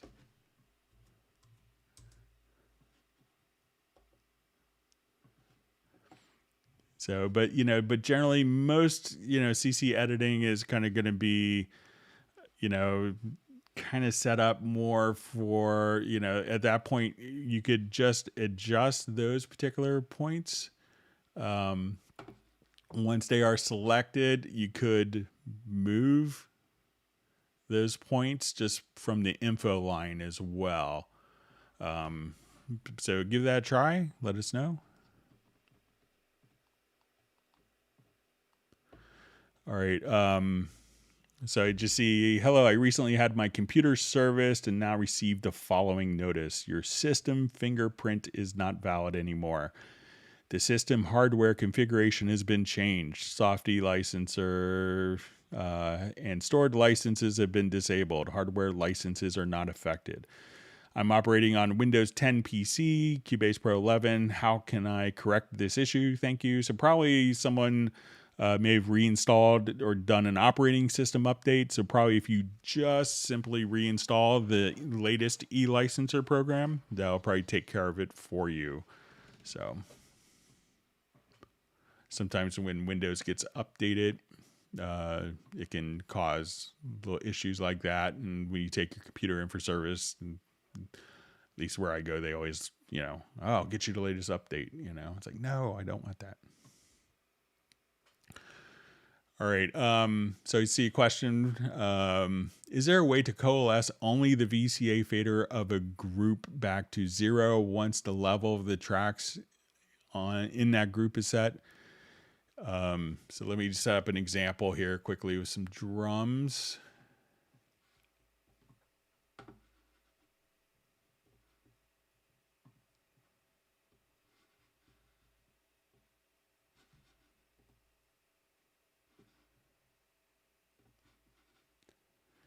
Okay, so let's say if I have these going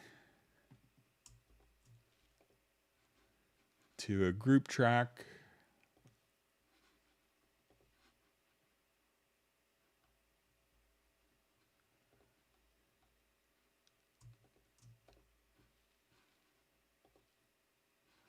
All right, and to a VCA fader. Okay, example, once I'm done setting up all the guitar tracks using both VCA and tracks fader, sometimes the VCA fader can be set at -10 or lower, losing a lot of the resolution / precision. It'd be nice to be able to move the VCA fader back to unity without affecting the track fader going back to a maximum resolution. So I think there seems to be, so let's say if we have, you know, automation going on here. So let's just say I'll have these linked. So I'll take all my drums here.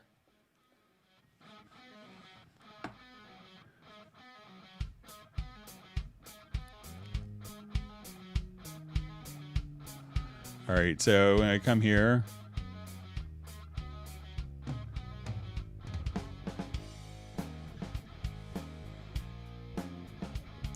all right, so when you say, you know, going down to -10 is losing a lot of resolution / precision, I don't think it's actually losing any of the precision. So so it just says it would be nice to be able to move the VCA fader. Let me just, I probably didn't automate all those changes. So let me just come here.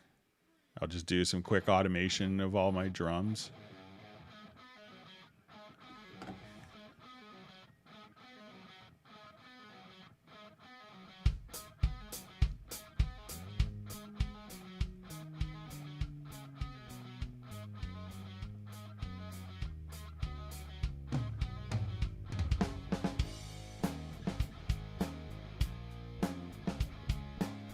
All right, so let's say now we have, if I wanted to now view, all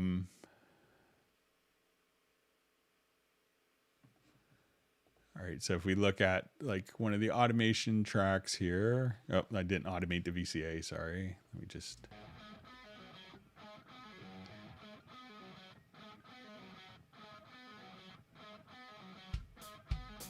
all right, so let's say I'm doing this. We're automating our VCA.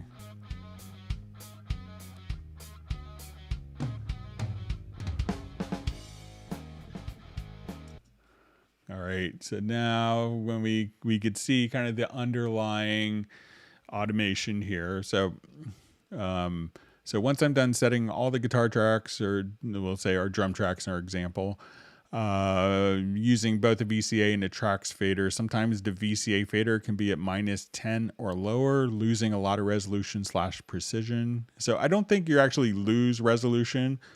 You know, if it was a fixed point audio engine, you would be losing resolution, but since it's floating point, I don't, you know, I wouldn't say that you're losing any resolution, kind of being at lower volume levels there. So it'd be nice to be able to move the VCA fader back to unity without affecting the track fader and going back to a maximum resolution. So, you know, that's why you're kind of probably using a VCA fader to do that. So it seems like, you know, maybe I'm misunderstanding, but like you're using the VCA, you know, like what you're doing if you just wanted to use a group, because the VCA fader is going to tie, you know, and just to show this, if we were to look here, we could see kind of the automation here, and we see that we have what's being done with the VCA here, these little lines, and I can coalesce those two by going to my VCA fader here and combine. And now we'll see the results of the VCA fader applied to it. So, but I don't think you're actually losing resolution. And if you wanted to adjust that automation up, if you needed to, you know, just select your automation, and, you know, you could select all the automation on those particular tracks and just bring it up, or just, you know, if you have it going to a group as well. But if you're worried primarily of like, I'm losing bits and I'm losing precision and resolution, because it's a 32-bit floating point system, I don't think you have to worry about that. All right, let's move on to the next question.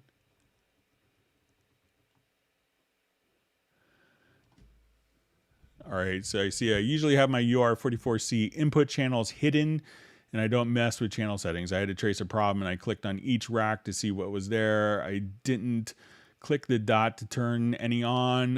When I got to the strip rack, I clicked on each subset, gate, comp, EQ, etc. But again, didn't turn on any. Somehow I believe EQ is now enabled for all my inputs and the de-esser is enabled for input 1. All right.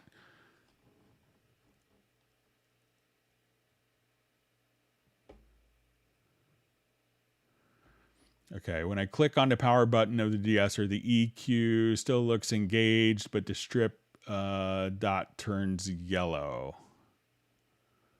Okay, so we'll go ahead and just kind of mimic this.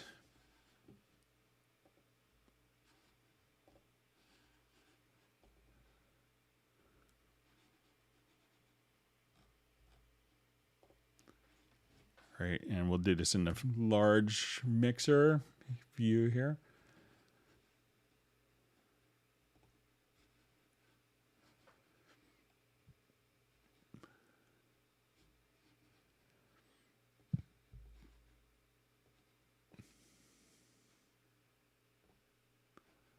All right, so let's say on the input, all right, so let's say he's got maybe under tools, like a de-esser turned on.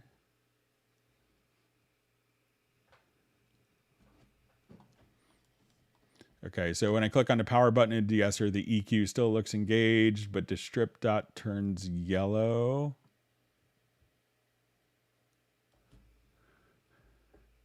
Okay, so say if I turn this on. Okay, so when this turns yellow, it's, I think, just bypassing the channel strip.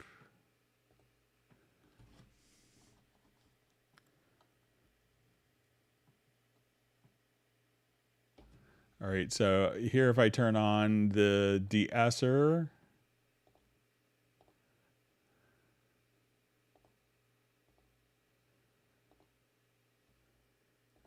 so when I come here, I could turn, so that's bypass. So let's say if I just now turn, okay, so you see,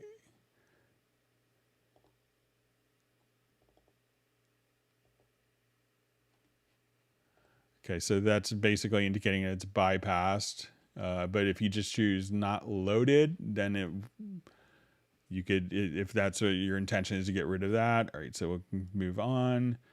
Then try disabling the EQ. The strip dot stays yellow, but now the EQ rack dot turns yellow. All right, so the EQ rack, when we see the EQ set here or here, is going to be the same EQ, so that would reflect, reflect that you'd see both of those change. So now, if I click on the EQ rack dot, trying to make it gray, it does turn gray, but the strip EQ becomes blue engaged again. Okay, so let's say if we come over here to,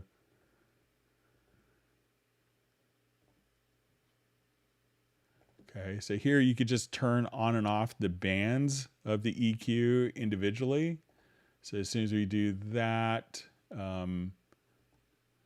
I think you'll see that kind of reflected in the EQ if none of the bands or none of the tools are actually engaged.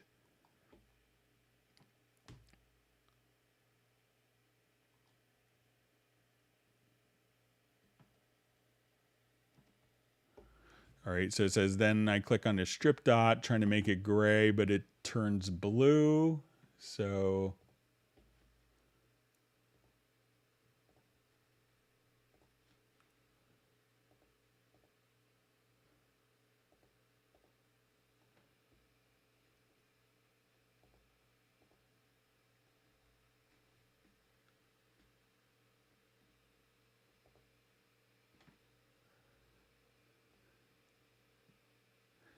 okay. So if I click on a strip dot again, trying to make it gray, it turns it yellow bypassed. I've seen this happen. I can't understand how it got turned on when I didn't press any of the power buttons, or how I can disengage everything if it's all gray again. So, the EQ, I believe the channel EQ will be on by default. But, try to, it could be that maybe it just got loaded, and like, let's say for your, if you had the de-esser loaded, try just choosing not to have a tool loaded there. So then I think that'll work kind of as you want.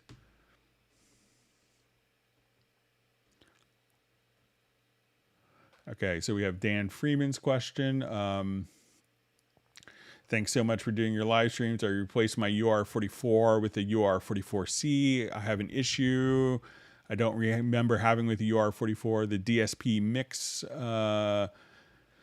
default setting has all channels unmuted. So if I don't realize this and I plug an instrument in, I'm popping my monitors. Also, I'm a recording hobbyist. I usually leave my cables plugged in, and if they touch each other or something metal, they'll buzz.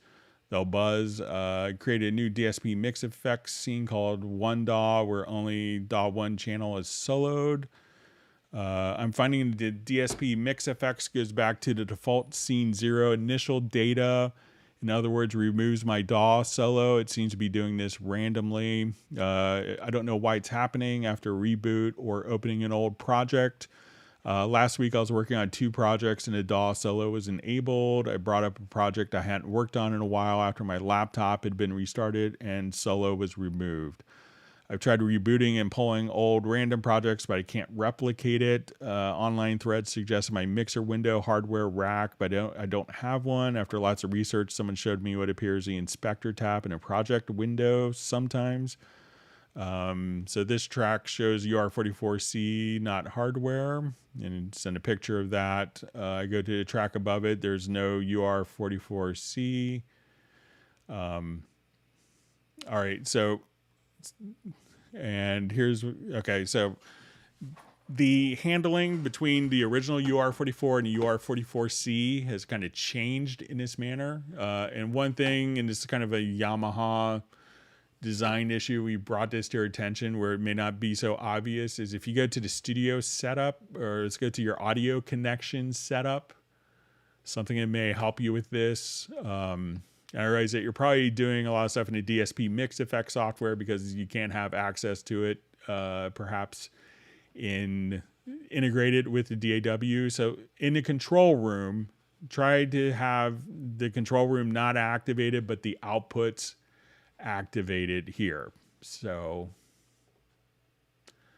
and now I'll go to my inputs and I'll just set a preset of one stereo input and we'll have that configured. So now when I come over here, I'm going to add an audio track. Let's make it a stereo track, and I want to choose my UR24C input 1. So now that we have that set up, we have the inputs and the outputs physically defined. We now see all the settings here in the inspector tab for the UR44C. So if you now wanted to come over here, do the low pass filter, if you wanted to, access the built-in reverb, have your insert send. So if you want the morphing channel strip, you could have all of this powered by the DSP. So, and I know that myself and the other people at Steinberg are trying to get Yamaha to make this so that it works with the control room. They haven't done it yet. So while you're tracking, I know it's kind of a bummer, but then that's how it could show up as your UR44C. And then I think you won't have to utilize the DSP mix effect software. So give that a try.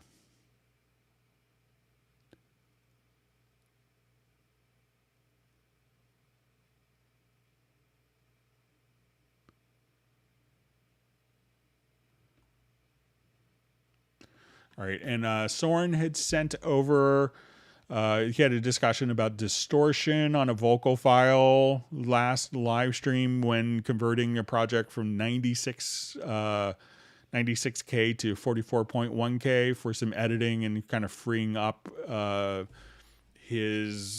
processing on his older laptop. So the one thing that kind of caught my ear, Soren, with that, with the distortion, it seemed like maybe, I don't know, on the vocal, it sounded like maybe there was like maybe a tuning effect, or, kind of maybe like pitch correct, or there's a lot of very audio stuff.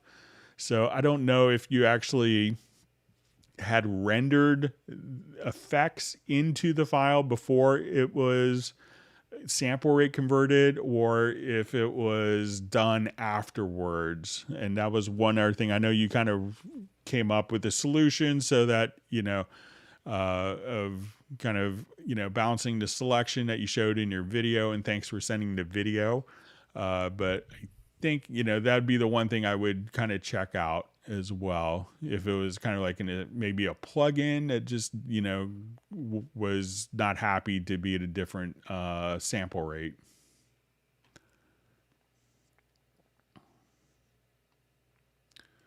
Okay, so we have a question. So, hi, Greg. Firstly, thank you for your hard work answering questions during live sessions on Club Cubase and YouTube, and especially my questions. It makes me feel like I bought into a family, not just software and hardware of a company. So it says, I have a UR24C and using Cubase 11 Pro, would like to know a way to route the headphones separately from monitors in control room so I can switch off monitors when recording vocals with the backing track. I'm not currently available. Can you ask whether a headphone output route option can be added via firmware update so they could just be used in Cubase? So it seems like, on my UR24C, when I was playing around with it, and I was doing this just right before the live stream, that the master outputs are controlled by the main volume knob, and that's independent of what's being driven by the headphones. So I'll play around with it some more, but make sure that you just, if you turn the master output, I think that's tied directly to the analog output stage. And if you just turn that volume down, I think you should be able to have the headphones, but I'll pass it along as a firmware update to our colleagues at Yamaha as well.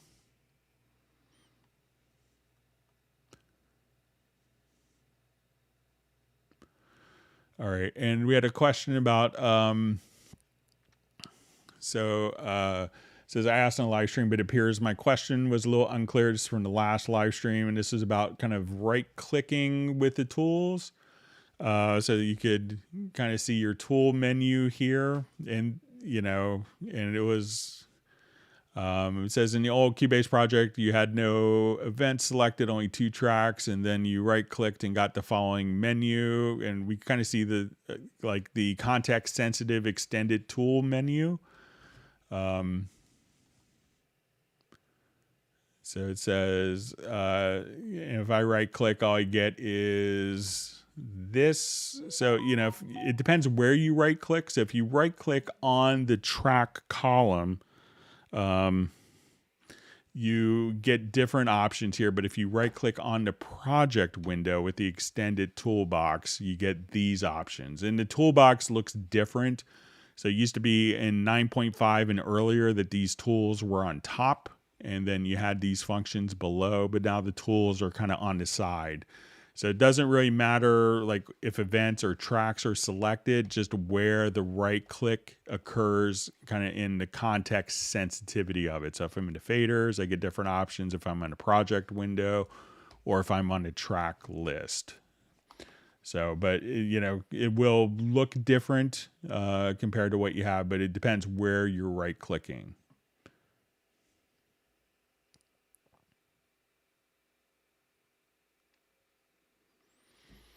Okay, so we had a question mailed in. How can I easily slow down everything in a project, audio, MIDI, etc., so I could play guitar over it, then speed them both up regularly tempo so it sounds like the guitar is playing super fast? All right.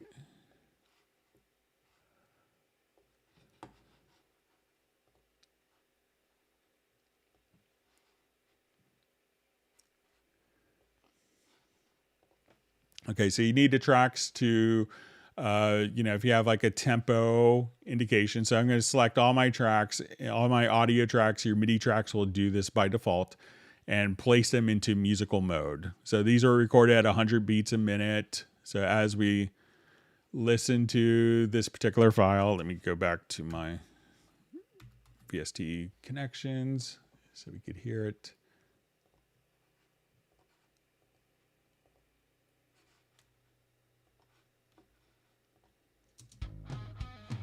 So now, if I wanted to slow this down to record like a really intricate part, I could just come here and say, okay, I want this to be 76 beats a minute. So now when I record that audio that's going to be recorded will be recorded at a tempo stamp of 76 beats a minute. These are audio tracks that are 100 beats per minute. They're playing at 76 beats per minute. So once I take that new recording that I've just done, I select a file and I tell it to be in musical mode. I go back to my original or even a faster tempo, and then everything that I just recorded will play back at the tempo that we've just typed in here. So that will automatically warp to playback at the current project tempo. All right, so I think we're done with all the questions that were mailed in. Thanks for sending in lots of great questions. All right, let me just go back to our discussion. So we have about 10 minutes left before we wrap up.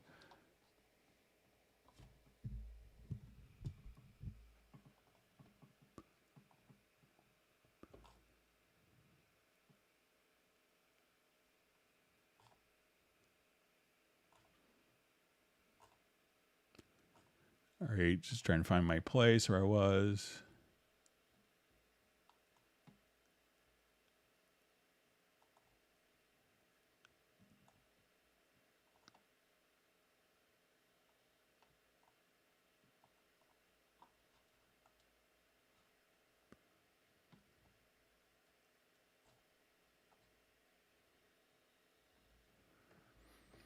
Okay.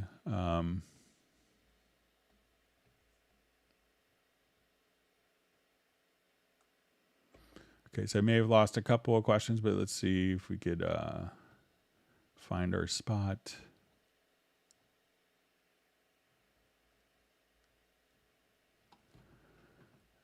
So I just see for Michael Teams, I think this is referring to one of the vocalists on the project. Is Andrea's name, real last name Michaels? So I don't know if it's I know my songwriter friend Vince that wrote it. So, but I could see if I could ask him.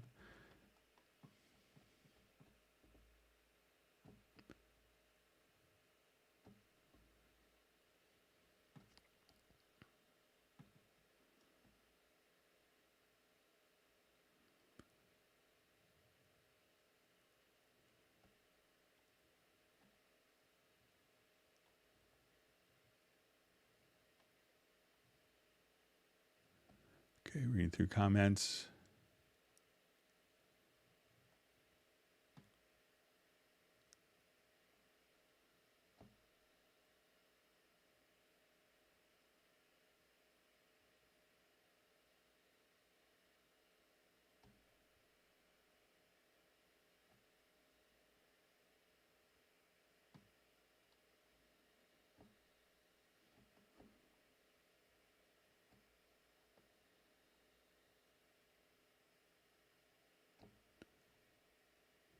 Okay, reading through comments. Lots of great discussion.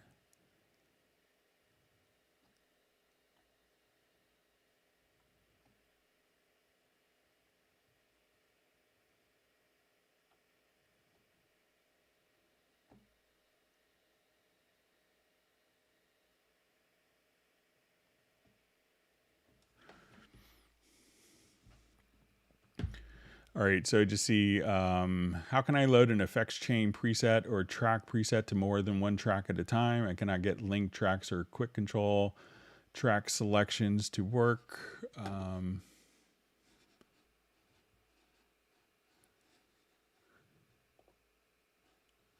All right, so let's give it a shot here. Great to see you, Michael, on the live stream. Hope you're well.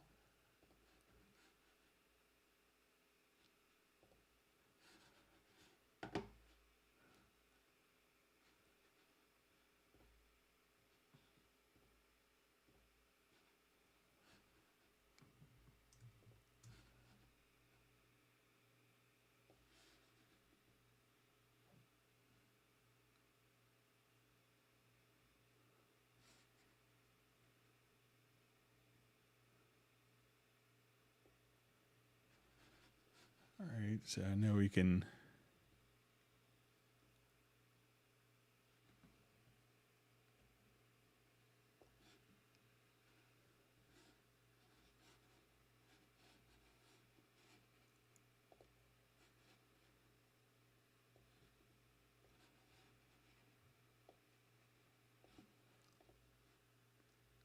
Let's see if we could add multiple tracks here.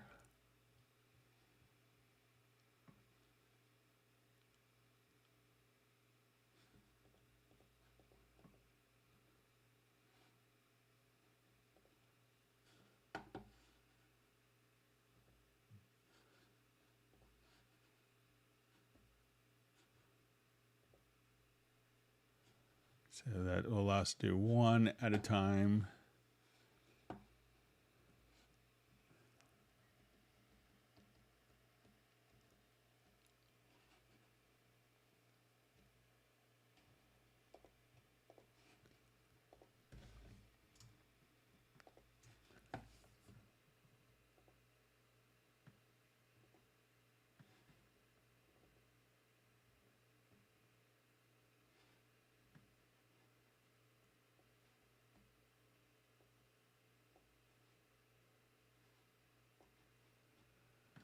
Yeah, so I don't know a way to do it multiple at the same time, but if you get an effects chain track into one, you could just kind of drag it over with all the settings. So I know that's not as ideal, but that could at least save a lot of work of it. So once you're here, just kind of grab in the upper right-hand corner, and then you could just drag it across. But it doesn't look like you could do that multiply.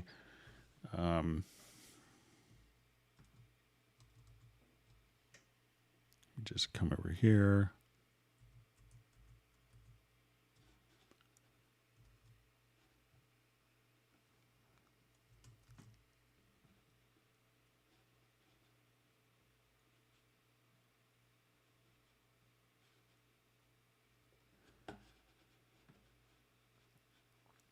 I think I did do it once. I'm just trying to remember what I did. It's kind of maybe to simplify this. I was trying it earlier.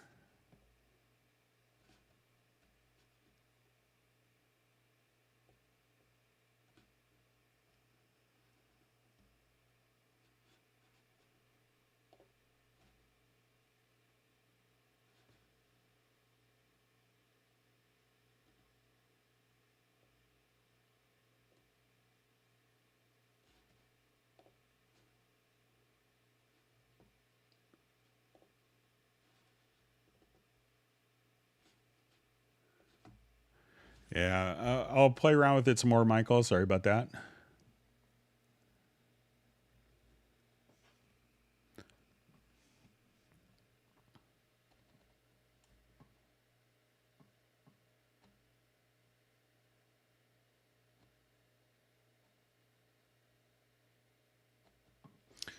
Okay, so we have a question from Michael.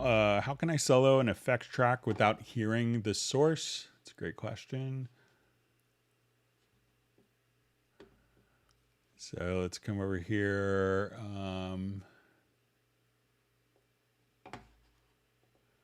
this is kind of utilizing the control room. So let's say we have...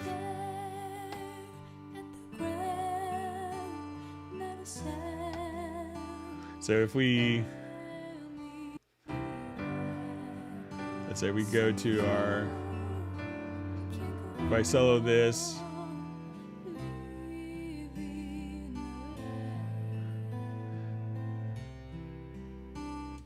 just kill everything.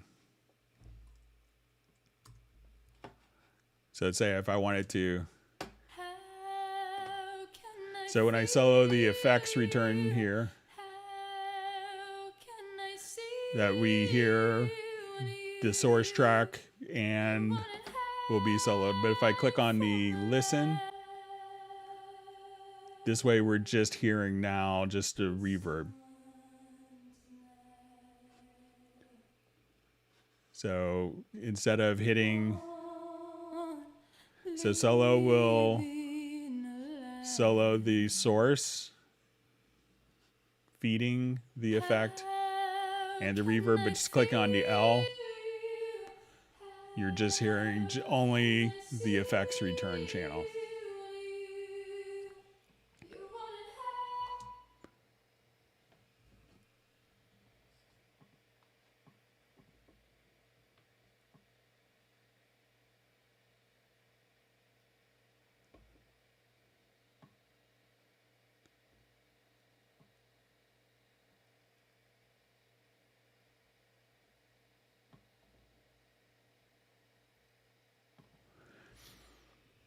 All right, so to see what method does Nuendo use to calculate the RMS value of, say, multi-channel audio, like a 7.14 output.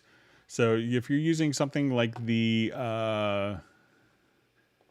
Supervision plugin, so say if I would just want to come here, let's go to the Supervision. And let's say if, we could have this on our 714 bus. So if we have that going on and we could just say, let's go ahead and just give or loudness control here. But when you look at this, you could actually, do it at different sources. So if you wanted to see what the mix down is, or like your 714 output, so you could do it at your different sources there. But if you select, so this will be your LUFS meter here, and then when you go into the settings, you could pick, your different algorithms there. So let me know if that helps, Michael. All right, and I see that we're just about out of time. I want to thank everyone for great questions. If you learned something, make sure that you hit the like button, and we will be doing another live stream on Tuesday afternoon. I want everyone to have a safe and healthy weekend, and we'll look forward to seeing everyone. And starting on, I think it's a week from Tuesday, will be our last live stream of the month. That'll be the 31st, I believe, and we'll have our Zoom meetup. So hopefully more people could come, and it's a great way to meet other people in the live stream. So everyone stay safe and healthy, and have a great, wonderful weekend. Goodbye.